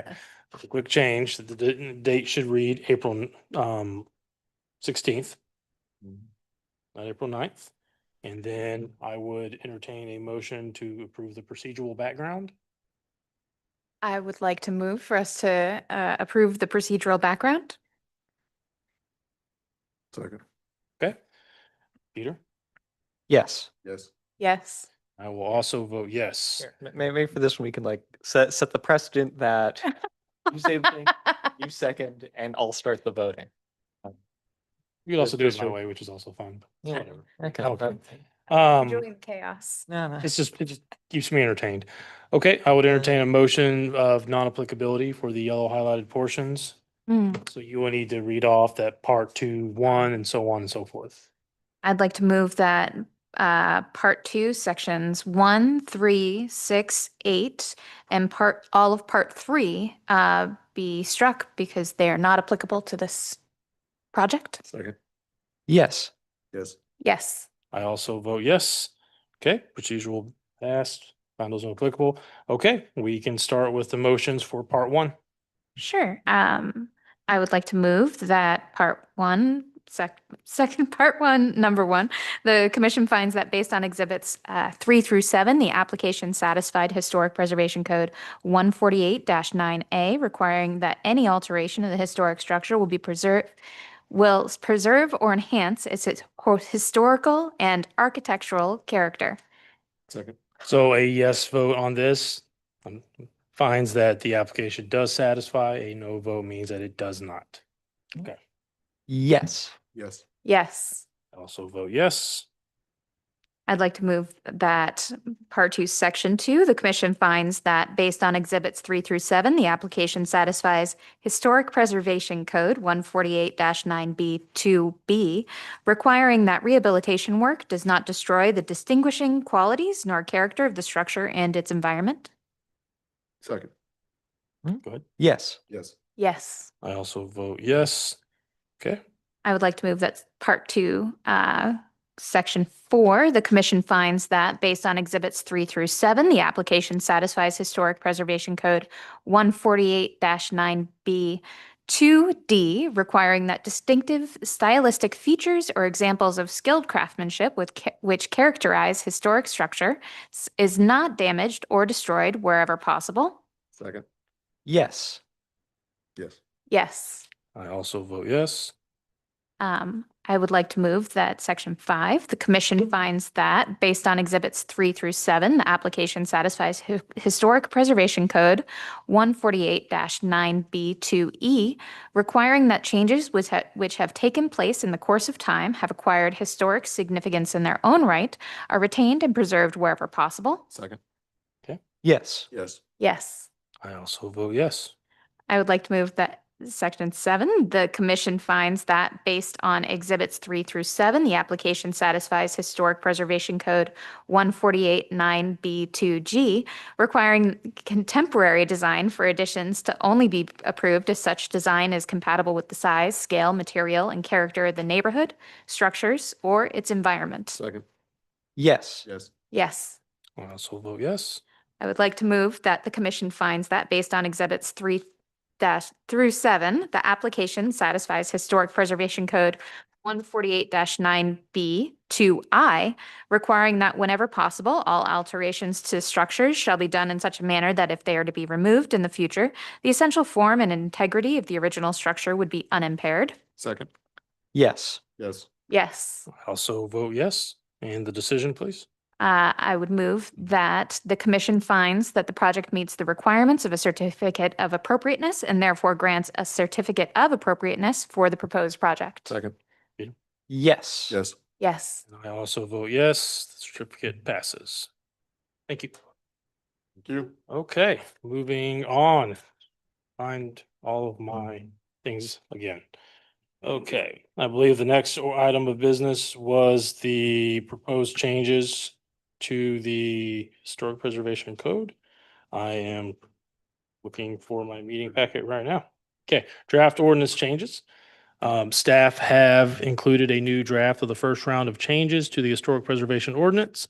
This includes revisions based on feedback from the commission previously, some new changes to the demolition section, and an edit to standard subsection 148-9B to C based on feedback from the Maine Historic Preservation Commission. The state commission was otherwise amenable to the proposed changes. Staff plan to also bring this draft to Business and Economic Development Committee. If both the HPC and the B&ED committee are amenable, staff will begin the formal process for adoption. Okay.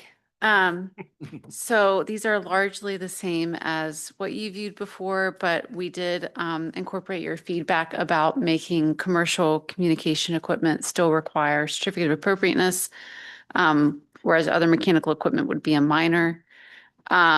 We also added examples of evidence that can be presented to show hardship, and made it clear that evidence does need to be provided. And then we took pretty much all of this from the City of Portland's code with some changes. Their code is a lot more stringent. We just wanted to make sure there was enough flexibility too. We did run this by legal as well, and they had comments in the hardship section, so we incorporated their feedback into that. So the other thing that we changed was with the demolition section. It was pretty interesting that our code currently requires that in any situation with demolition, the commission has to require a delay of 180 days, which doesn't seem to serve a purpose. So we said may institute a delay rather than shall institute a delay. And then we also added an extra provision that that a demolition can be done if, you know, the building is destroyed by fire or natural disaster and has to be demolished.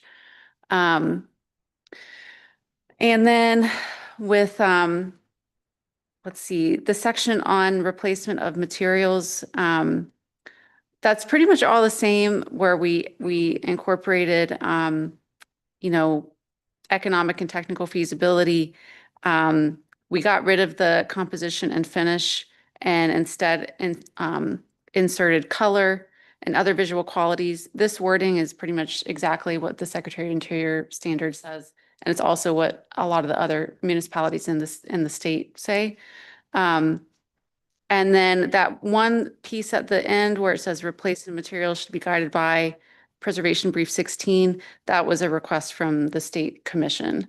Besides that one thing, they didn't have any other comments on this. Anya, not this last part, but the middle section, just reading through it seems a little rough. I'm not quite sure how it flows.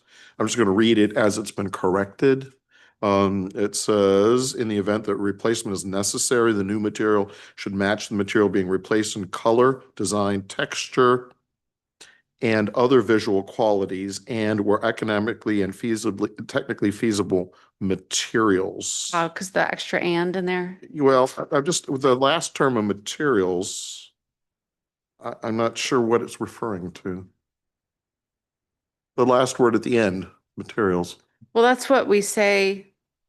I think we say that currently that it, The new material shall match the material being replaced in materials. In It's color exactly what- composition, that's what the Right, current if you take- ordinance said, but Yeah. and other visual qualities, materials. hang on. one I second. just, I don't know that last word hanging off the end, I'm not sure quite how. What materials tied Yeah, when into. we're- I better go before the word wait. Sure. So I think, Yeah. I think what they're trying to say is that the material, so the item that's being replaced, Right. it should be replaced in the color, design, texture, other visual qualities, and where economically and technically feasible Yeah. material. So the same material. I hate to bring it up again, but like the slate roofing or some material like that. Yeah. Right? Are- Not necessarily saying slate roofing, but you know what I mean? Saying like that material should be replaced with a like or similar material So if. can we If just clarify and say where economically and technically feasible, the same material? Well, we don't want to say same. We would want to have similar or some sort, give us that wiggle room. Yeah. Not paint ourselves Yeah. into the corner where we have, It's- where it has to say same. That makes And sense. maybe I think the lack of clarity is that we say the new material shall match the material in material, right? That's Yeah. not coherence. That's- So I think that I think they're trying to say is that the replacement should match in in event the replacement isn't necessary, the replacement should match the material being replaced in all of this. Maybe that would be more. I just don't think the last word materials at the end of the sentence, it needs to be there. I think it Agreed. just should be taken out. To me, it's confusing because I'm not sure what, True. you've already said the new material is going to match the old material. But- Yeah. It does give more wiggle room to say we're economically. I don't think that should be taken. feasible. I don't think No. that should be taken out. Just take out I the. think, I think that's I reflected. think by leaving the material in there, you're saying that like the new material, if technically and economically feasible, is replaced with the same material. I think it's It what could be its it's own saying. separate second sentence Yeah. following. And maybe it's because I live in this regulatory stuff all day, but I mean, it makes Yeah. sense. It makes sense to me Yeah. how it's work. Like I get But what it's yeah. saying. Yeah, it's legal speak, but Yeah. Sorry to the lawyer. I just think it's redundant. But that's why I read it, but I guess, Because it's redundant, I'm not sure why it's there. But I mean, I can double check. Again, I took this from the Secretary of Interior standard and then other municipalities. I can double check that they included that word. If they don't include the word, we could get rid of it. But Yeah. I just wanted to make sure that we were in alignment with the Secretary standard. And if it's in the secretary standards, and I think we don't want to touch it, but I think that's okay, is if it's not, Yeah, no. in those it's Not a standards. big deal. It just reading through is like, it seems like we've already said materials earlier in the sentence.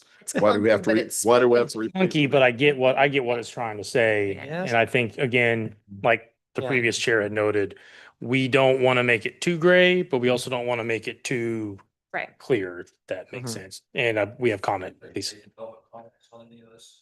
Are we taking public comments on any of this on it? I mean, it's a workshop with you. It's up to you, really. It's a I have no public issue hearing. with it. I'd be I'm open to always, taking public comment. public comments. fine with Floor me. is yours.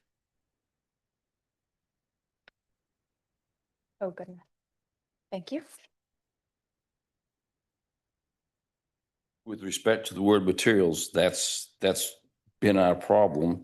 And it doesn't seem like this draft resolves it because there's still a question of whether the material being replaced has to be replaced with the same material. I don't know whether you want to call it same, whether you want to call it composition, because that's apparently what the word composition has previously meant. And we're concerned, three of us all own properties with slate roofs, or formerly a slate roof. The slate roof is the number one concern that we have. But, for example,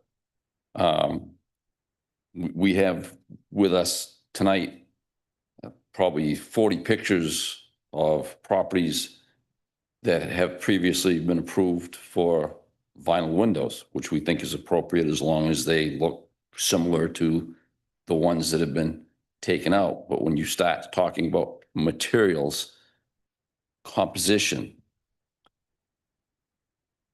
it's a gray area, and it shouldn't be a gray area, because when somebody reads the ordinance, they ought to be able to look at the ordinance and say, what do I have to do to meet the requirements of that ordinance? That's what the United States Supreme Court has said. That is what the Maine Law Court has said. In those cases are cited in the memo that I presented you. To say, well, we should have some gray area so we can exercise some discretion.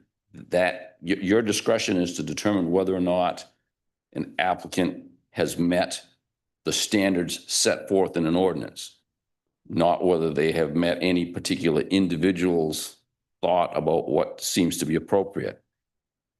And that's been our concern with the ordinance. Every meeting at which we've attended and have raised the issue, well, you've granted replacement materials for 6 other slate roofs to be replaced by something other than slate. We're told, yeah, but there's no binding precedent to anything that we do. That's correct. And with respect, so what is the criterion then? What is the criterion? Every applicant, Can I finish? yeah. Assuming, I understand every applicant has to meet the standards.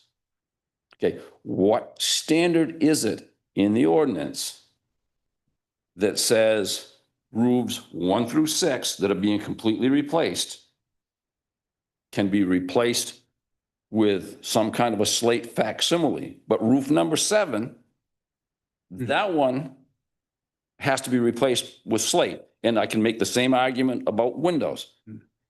We had this discussion when we met about Steve's windows.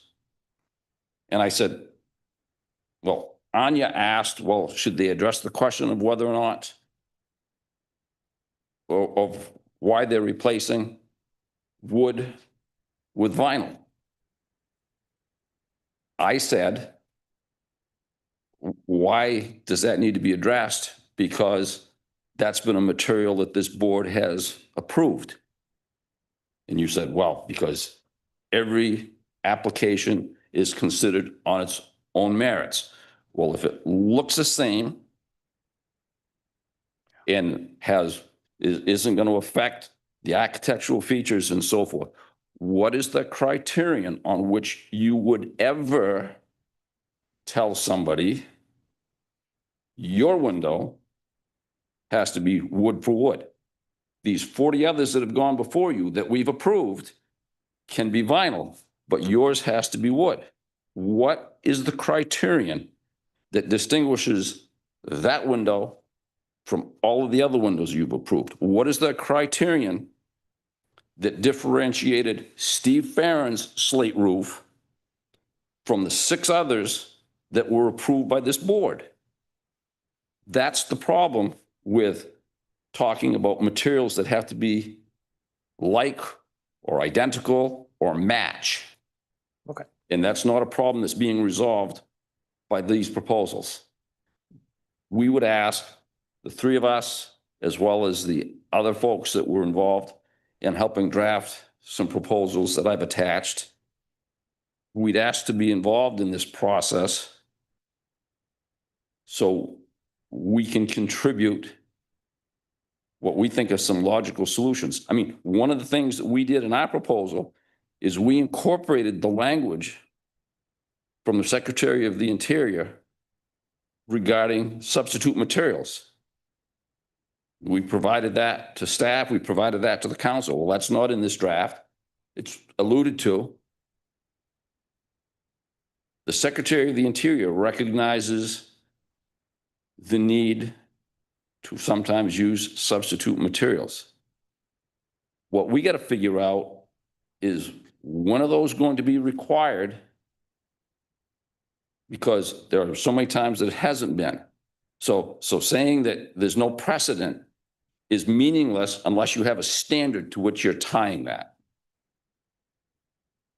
And you don't have a standard for when you're going to insist on identical or matching materials and when you're not going to. That's the problem. I just want to point out again, this wording that I used came from the Secretary of Interior guidelines, and I inserted where economically and technically feasible to account for their recommendation that be considered when making these decisions. So I did, and Well, we also, what is economically feasible? I mean, does it depend on whether you are Stephen King and have his money versus one of us who don't? Or is it because the cost of, again, I'll use the slate roof. Is it because the cost of the slate roof is more than the assessed values of the homes on which they're being installed? there's a reason. And we suggested some benchmark to establish that. The problem is that then that traps somebody. The benefit to having it be vague is the commission there's so many different situations that could give someone economic hardship that like you would be limiting somebody to this threshold that you've set. That's why the vagueness is there, so the commission can determine that. Because we are reviewing every application as it comes before us. And as far as the criteria that we're looking at in terms of, well, are we going to require, Snuffy Smith to do this, while we're going to require Jane Doe to do that? A lot of it is dependent on the significance of the property. It's dependent on the significance of the architectural features of that property. And who determines that is, we have an architect.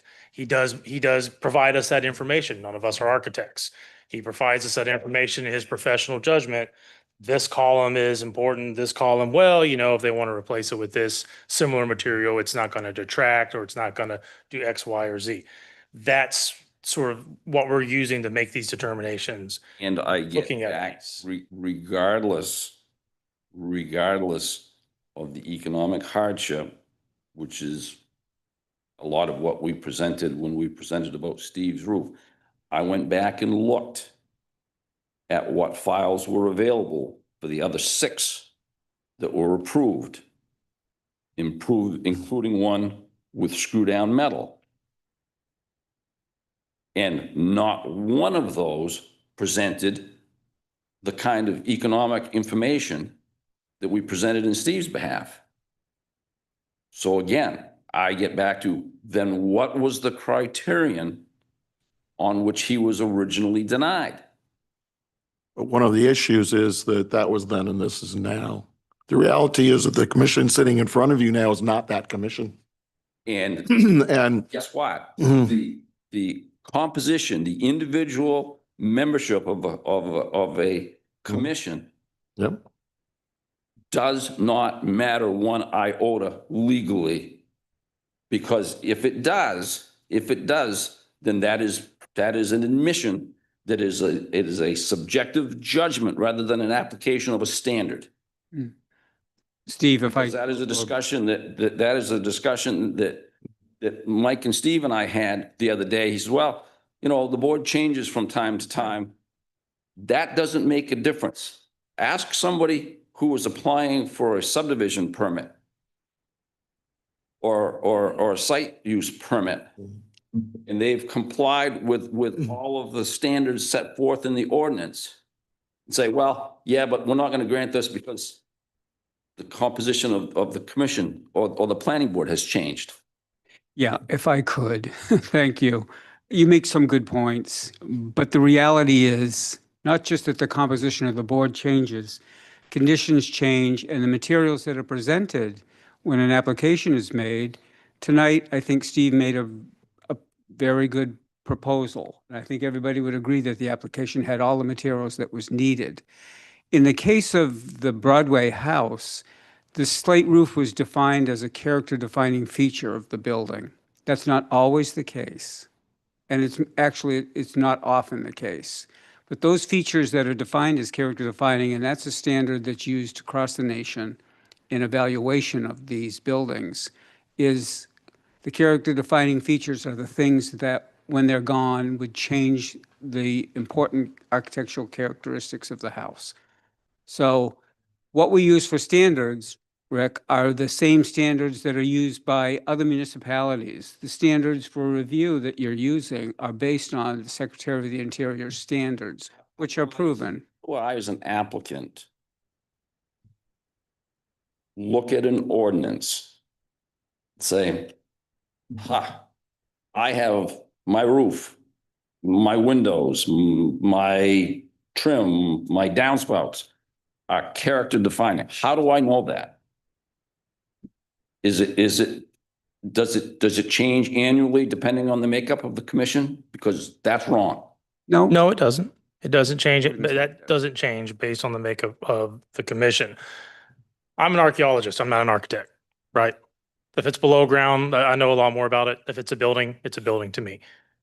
That's why we have Mike here. Mike says to us, these window buttons, these roof lines, these windows, these whatever features, these are what our character defining features. And he's basing that on the standard for architects. It's basing it on what standards architectural historians use. We have to use them at my office. He's using the same standards they're using to lay out, this is what the character defining features are.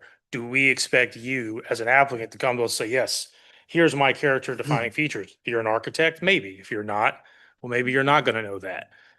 The report from Mike is what is giving us that information, which allows us to then be able to take in your application, ask questions, and make determinations based on what the code at present or is modified that says. So Can I interject for one moment? Because I would actually like to speak to what you were talking about, and I understand that what you're discussing is from the point of view of the applicant. How do you tell what is applicable to your property before, as you're making this application? And I would opine that that is one of the difficulties that every applicant has coming to this group. I came here 30 years ago with a new house I bought over in Little City. I didn't have a clue what I was supposed to bring and what the issues were and what the criteria were going to be used for the determination. And so I very much am sympathetic with that.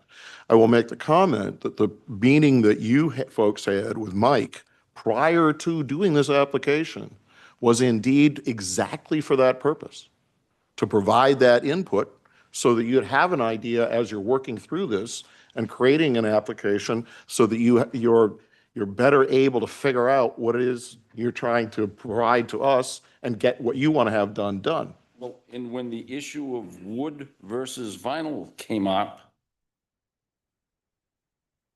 he said, well, everything's judged on its own.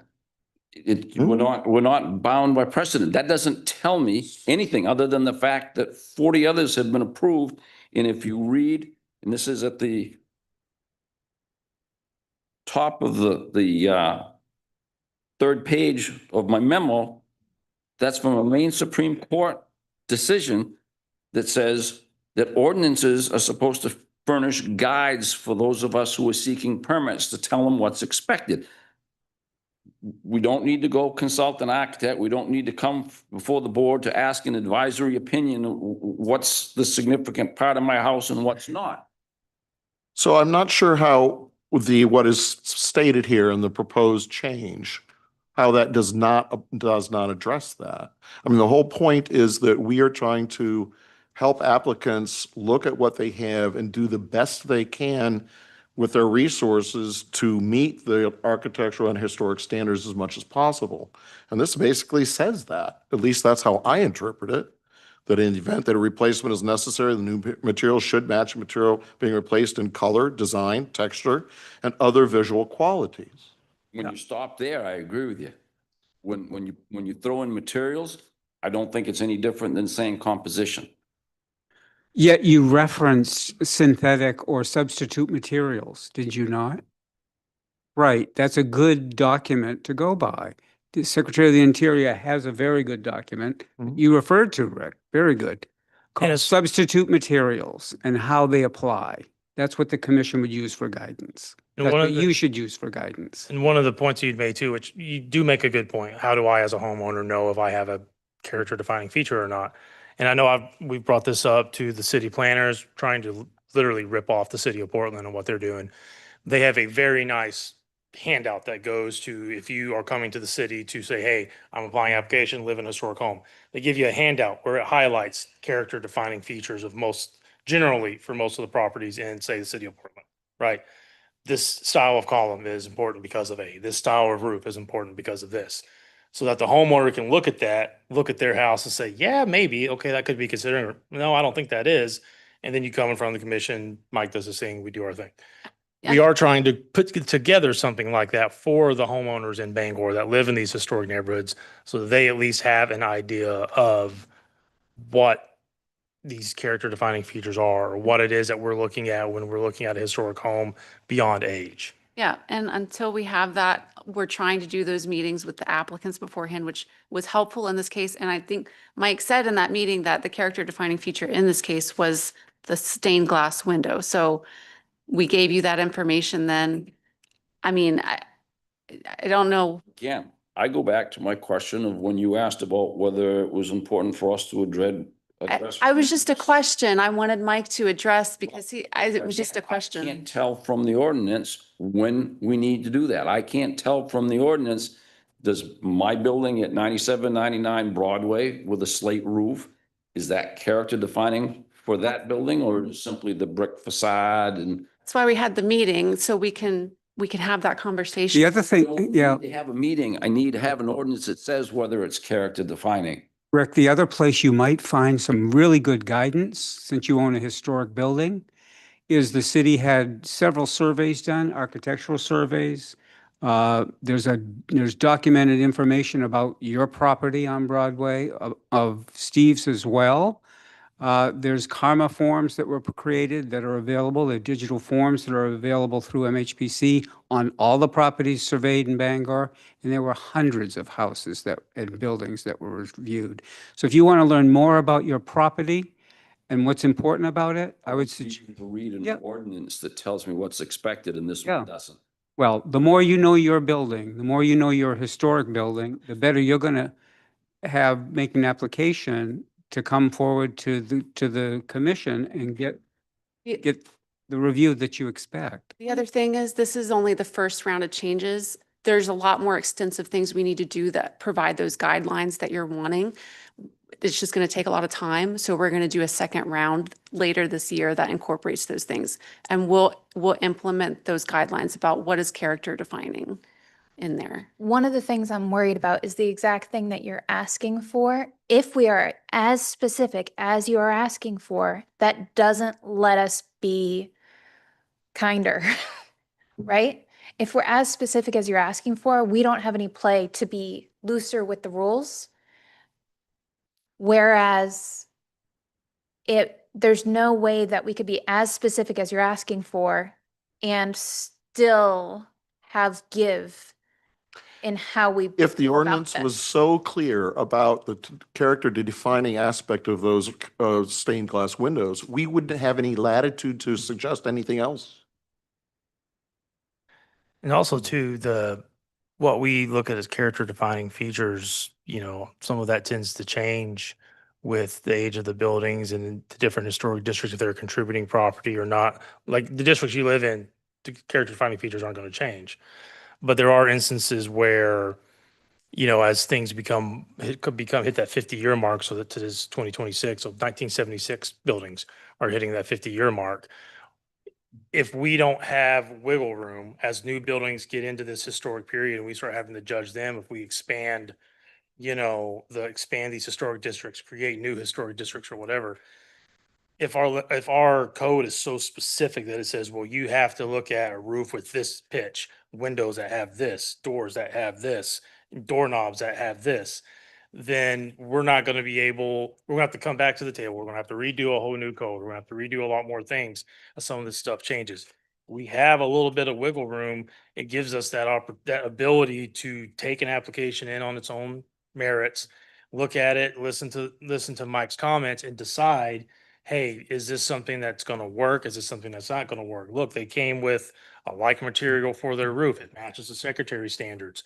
Hey, that's great. We have the wiggle room in the code. We should make that work. It's better for the applicant and everyone wins. If it's super specific where it says that we can't do that, or we have to do A, B, or C, and you come in with D, then by a specific code, we can't do A, B, or C. I'm all for it looking the same, but when you throw in material in place of Yeah. composition. And I understand I that. mean, And that's what we're going to try to hammer out with this. And I understand where you're coming from with the materials.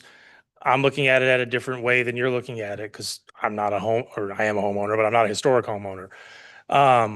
This is just the first round. So we'll work through some of that. I'm not too bent out of shape about it. is this so this draft ordinance in the back, is these the sort of changes that you and the group you're working with? That's what we put together back in the fall when we were dealing with the roof issue.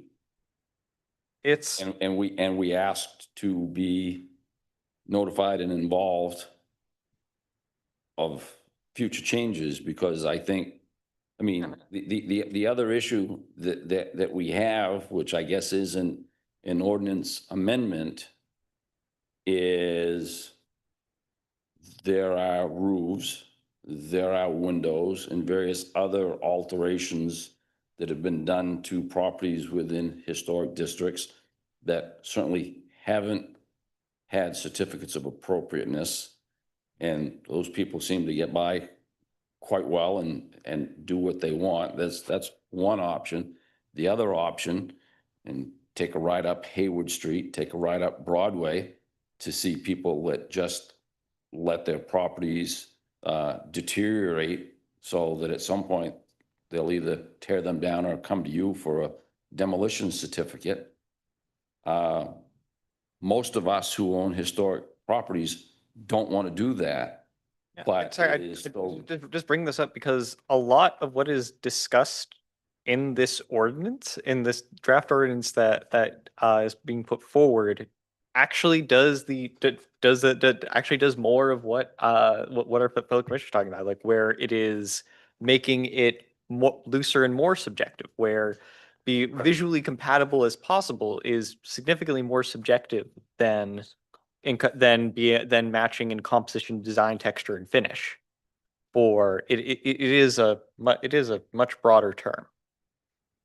And generally, it's So I would also like I would respectfully disagree with that because I go back to and Mike's request about vinyl windows, because when we had this discussion a week or so ago, he said, well, because we've approved vinyl windows in the past, doesn't mean that any old vinyl windows will do. And I agree with that. I agree with that. It's pretty easy to look at something visually and see that it has the SDLs, to see how much glass is exposed, or if you're losing any glass. That's stuff that's pretty easy to figure out. What I can't figure out is when you say, well, in this case, yeah, we gotta have slate, or we gotta have wooden windows. That's the problem that we have. That's the starting point. I suppose it's the relative balance, the relative emphasis on what is more important of materials or texture or whatever, like, versus just what you have in this draft ordinance series, just visually, what is the thing when looking at it from the, specifically from the street? What does it look like? What does it look like? Have that as the guiding I stamp. mean, that's what we were talking Okay. about with the stained glass windows. Yeah. Rick, that I think something you just that- made a really good point about a case-by-case basis by saying, bringing it to the attention that oftentimes the vinyl windows don't provide the same characteristics that the ones that were presented tonight do. So for this handful of approvals that you cite here, there may have been 24 that were denied. Did you look at the denials for people that came with vinyl windows and didn't get approved? I didn't find any. Didn't find any? We actually had one last Well, year. I, To put it bluntly, the records for historic preservation suck. well, they'll probably only keep them for 10 years. Well, record keeping prior to a certain point in time wasn't great, so. I mean, go back 2 years and there's a whole bunch of stuff Yeah. missing, so we couldn't find it on most stuff. So just looking at our requirement for applicable provisions and findings, part 2, section 3, where it says repair is preferable to replacement in the event that replacement of deteriorated architectural features is necessary. Is that perhaps part of the reason that some of these places were approved and some of them were not, that the level of deterioration on a case-by-case basis was different, and that might have been reflective of whether or not these, I can say I've been on this commission since 2020. and I am brand new. Yeah.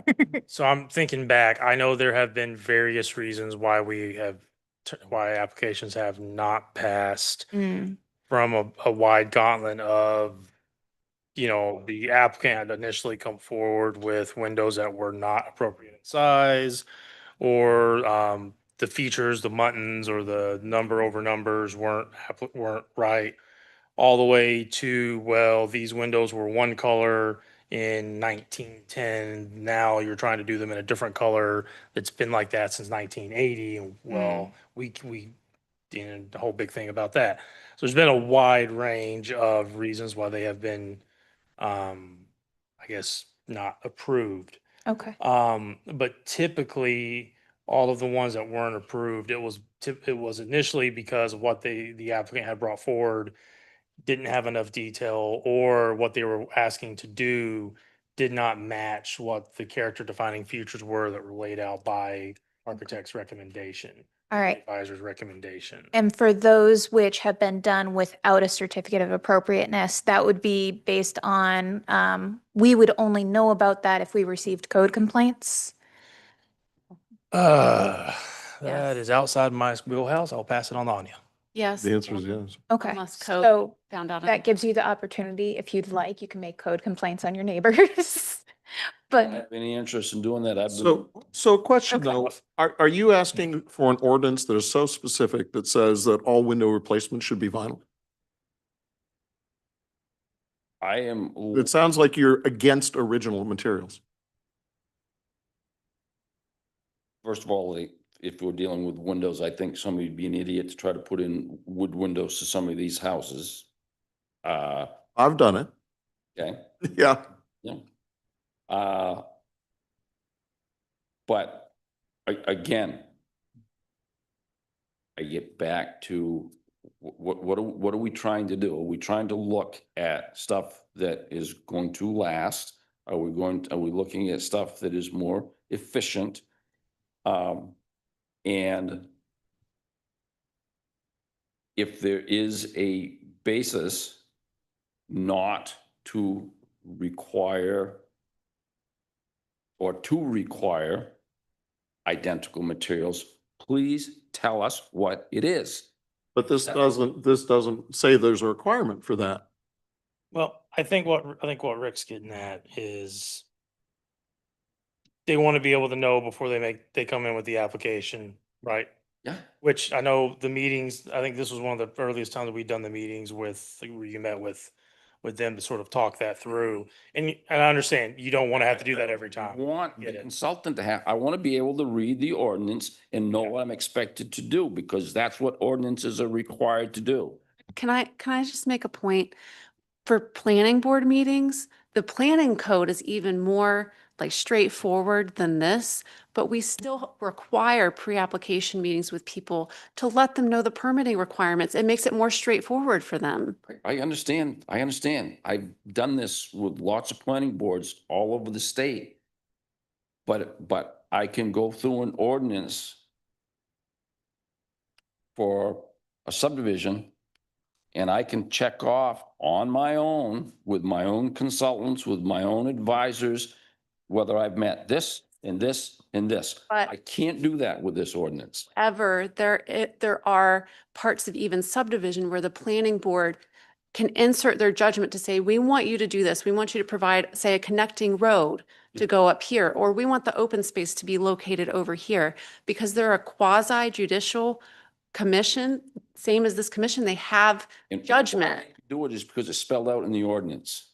Yes, but they can insert judgment on some, that's not, because it's not clear cut in all cases, it's their job to provide that judgment in these cases because they're quasi judicial. I mean, it can't be black and white. And I would make the comment that I think Mr. Farren's application tonight did exactly what you said you wanted to do, which is to know what to address with the application, right? Isn't that what you're saying? And I thought the application was an excellent application, even to the point of identifying the things that you had discussed with Mike, a particular issue, the stained glass window and the shape and the other things, et cetera. And you are thoughtful of providing a process of you'd be willing as an applicant to accept one or the other. But you identified those issues that were clearly and stated in your application presentation, specifically the ordinances that you were meeting and why. Following that, we still didn't have an answer. Oh, we're talking about tonight. No, following the meeting, Oh, that meeting, okay, all right. we still did not have an answer as to whether or not there was going to be any issue regarding wood versus vinyl. I did not, it didn't become an issue. He says, well, they'll have to tell you when you get there. Yeah, That's exactly right. You And made your application. then my question would be, on what basis would you have told us? That's unacceptable to come to a meeting where I don't know that in advance so I can address it. I don't think any ordinance is going to be able to provide that specific information for each property that may come in front of this commission. I don't see how it would. Unless you make a blanket statement that synthetic materials are okay. Is that what you're asking for? It's better than what you got, Oh, not knowing. Again, Steve in his initial request on his slate roof didn't provide the economic hardship arguments. He mentioned how expensive it was and that he couldn't find anybody, but basically he came in with the idea that this is what I'm proposing. And I have a very difficult time conceiving how his roof could be such a significant architectural element of his house versus a church that has a very steep roof, which is visible to everybody, that now has screw down metal on it. That was approved. That's the stuff I can't understand is. Well, there have been numerous others and Anyway. there's one on the corner of Pond and Hayward that has metal slate facsimile. And again, was that a critical element or whatever the appropriate element term is? I don't know. And there's got to be some way to figure out before you come to the board and be declined. I offer something. I just want to read the secretary standard first. It says, the new feature will match the old in design, color, texture, and where possible materials. So first of all, I would suggest I can, instead of saying the new material should match the material being replaced, I would say the new feature should match the feature being replaced. In color, design, texture, and other visual qualities. We don't currently say in our ordinance that it should match in materials, even though the Secretary Standard says this. So what I can do is reach out to the State Commission again and say, since we already don't include that provision in here, is it okay if we just scratch that last piece? Will we still be? How does that make it not still the commission's decision about approving the application? Well, I mean, I guess my point is that the application comes in asking for paper mache, versus mahogany wood. If we don't say anything about materials, it's still going to be what we're going to have to approve one way or another. I mean, I'm just not sure how it really helps us to say that.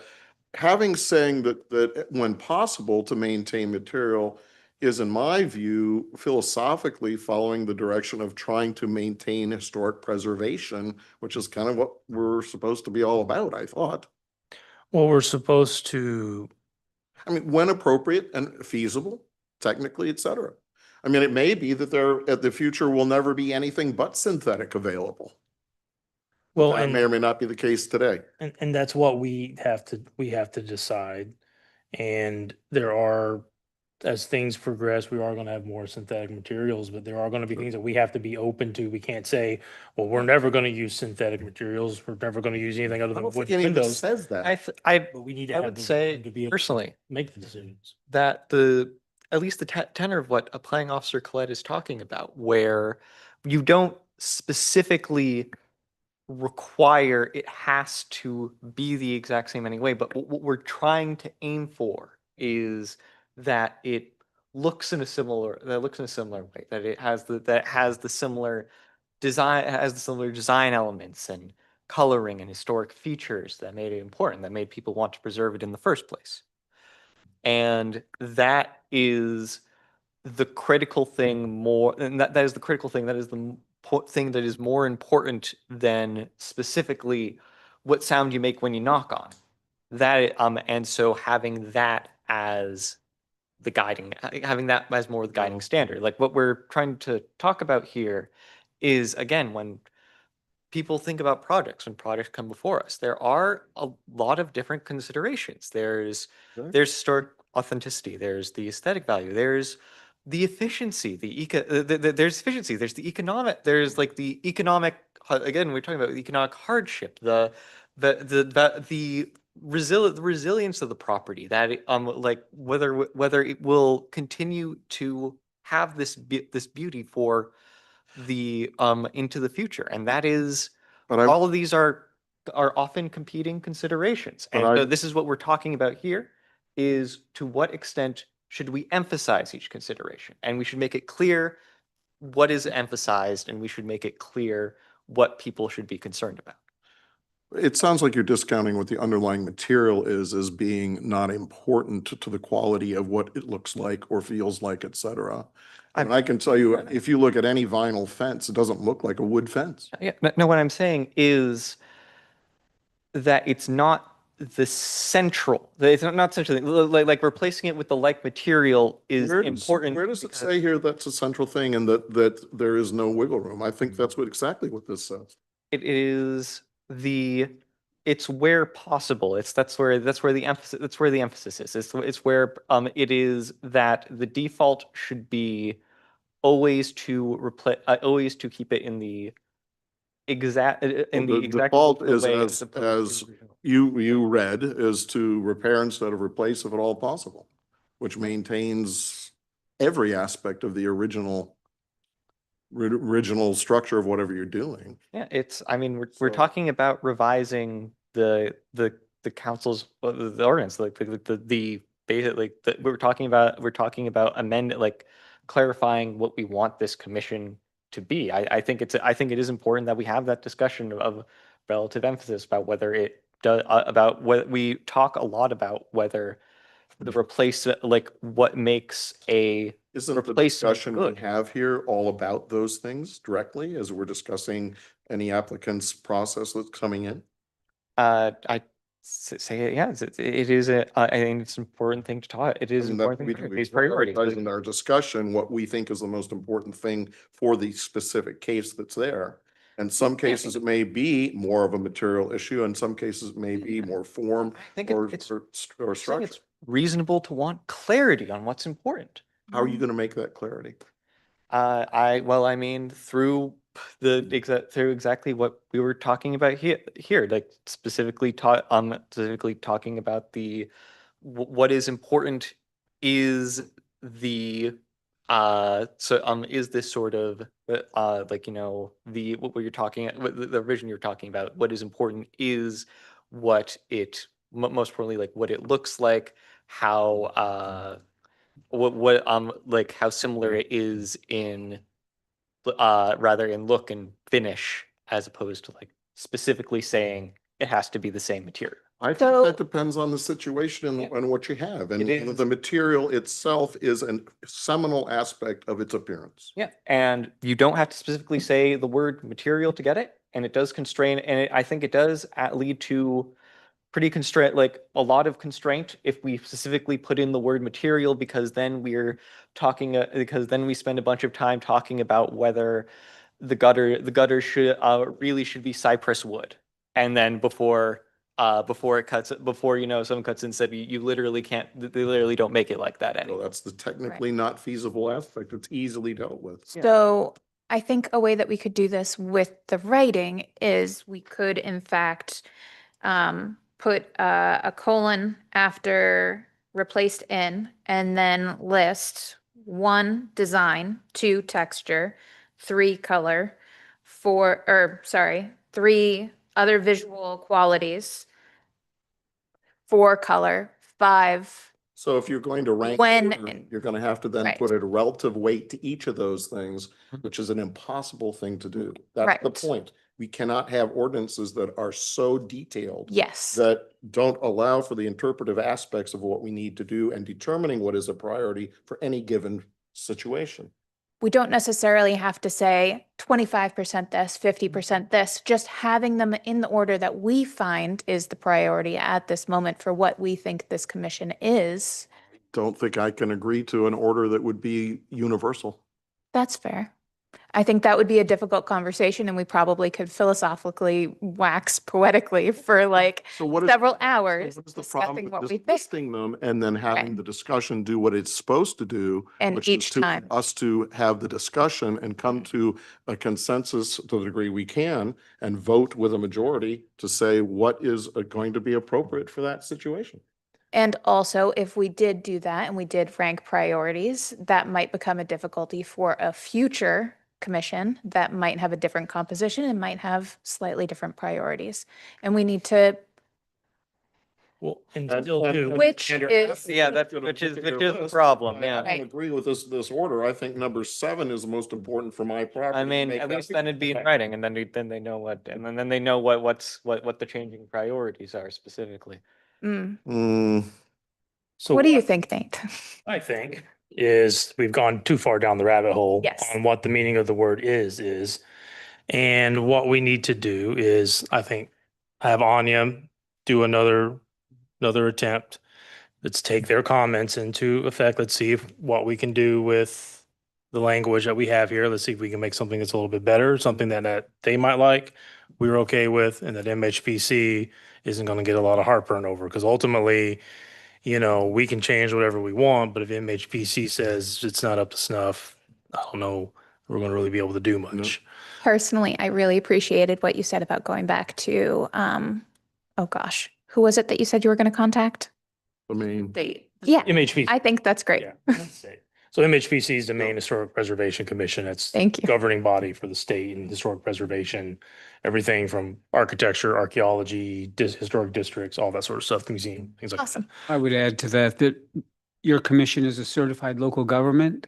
That sets you to a higher standard for review, and all of our ordinances need to be reviewed and approved by MHPC. Yeah.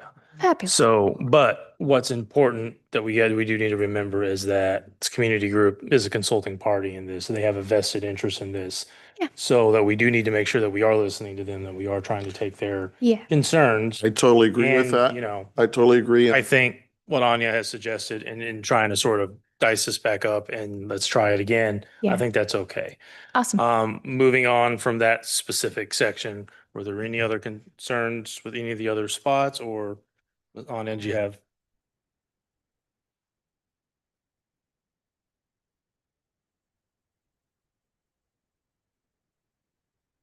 I think those were really the main things. Again, up top in 148-9, I did just insert for clarity to take into consideration economic technical feasibility, just because that's what the secretary says that you should do. So, yeah. Okay. If there are no other comments for the draft ordinance changes, we will move on to the other business, which is follow-up from previous meetings.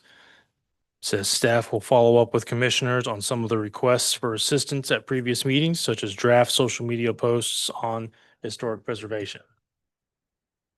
Yeah, I just had to ask the commission before to help us draft, content for social media posts for historic preservation education.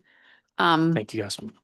And so just wanted to see if anybody's done that. So I have not. I've meant to, but I haven't gotten to it. I apologize. it's okay. If you can get me some sort of month, if we can figure out affinity months, if those are still a thing and what we, are doing in Bangor, we can probably tie some of that to historic preservation, What is that? Sorry. like affinity months.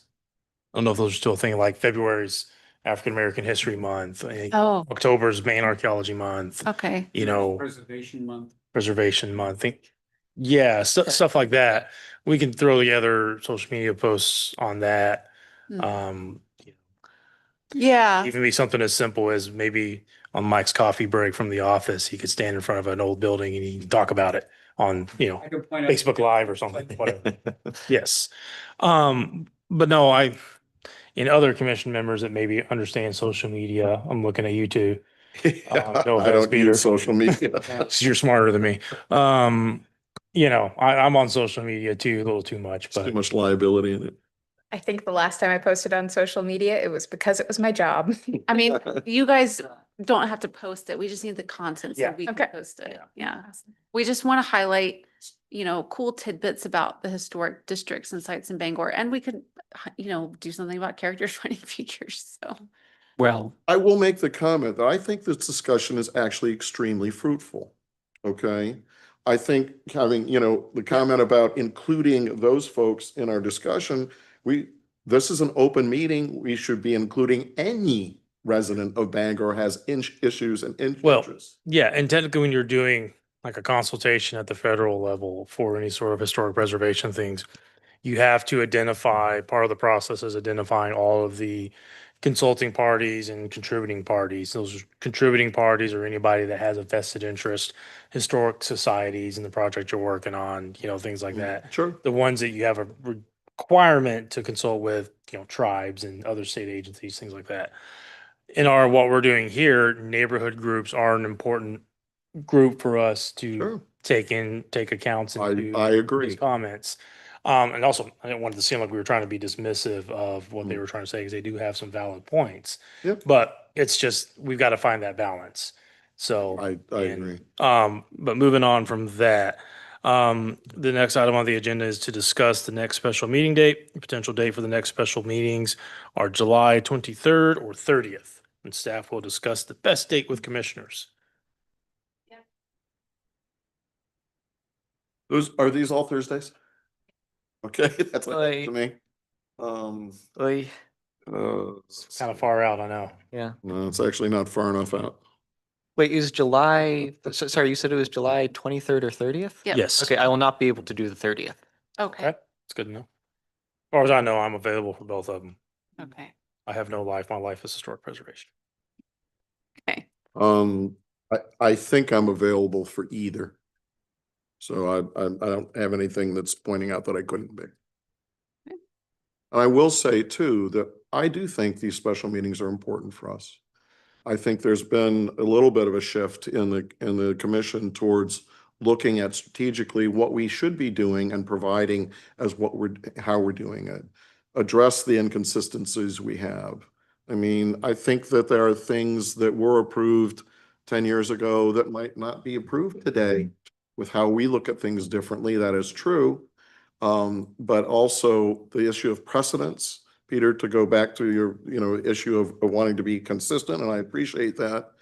I've had that same discussion about consistency and what we look at in conflict of interest for that matter. Well, And those will be good things to talk about. right, and I think are good things for the future. Yeah, Just saying, I think I think this is good that we're doing this.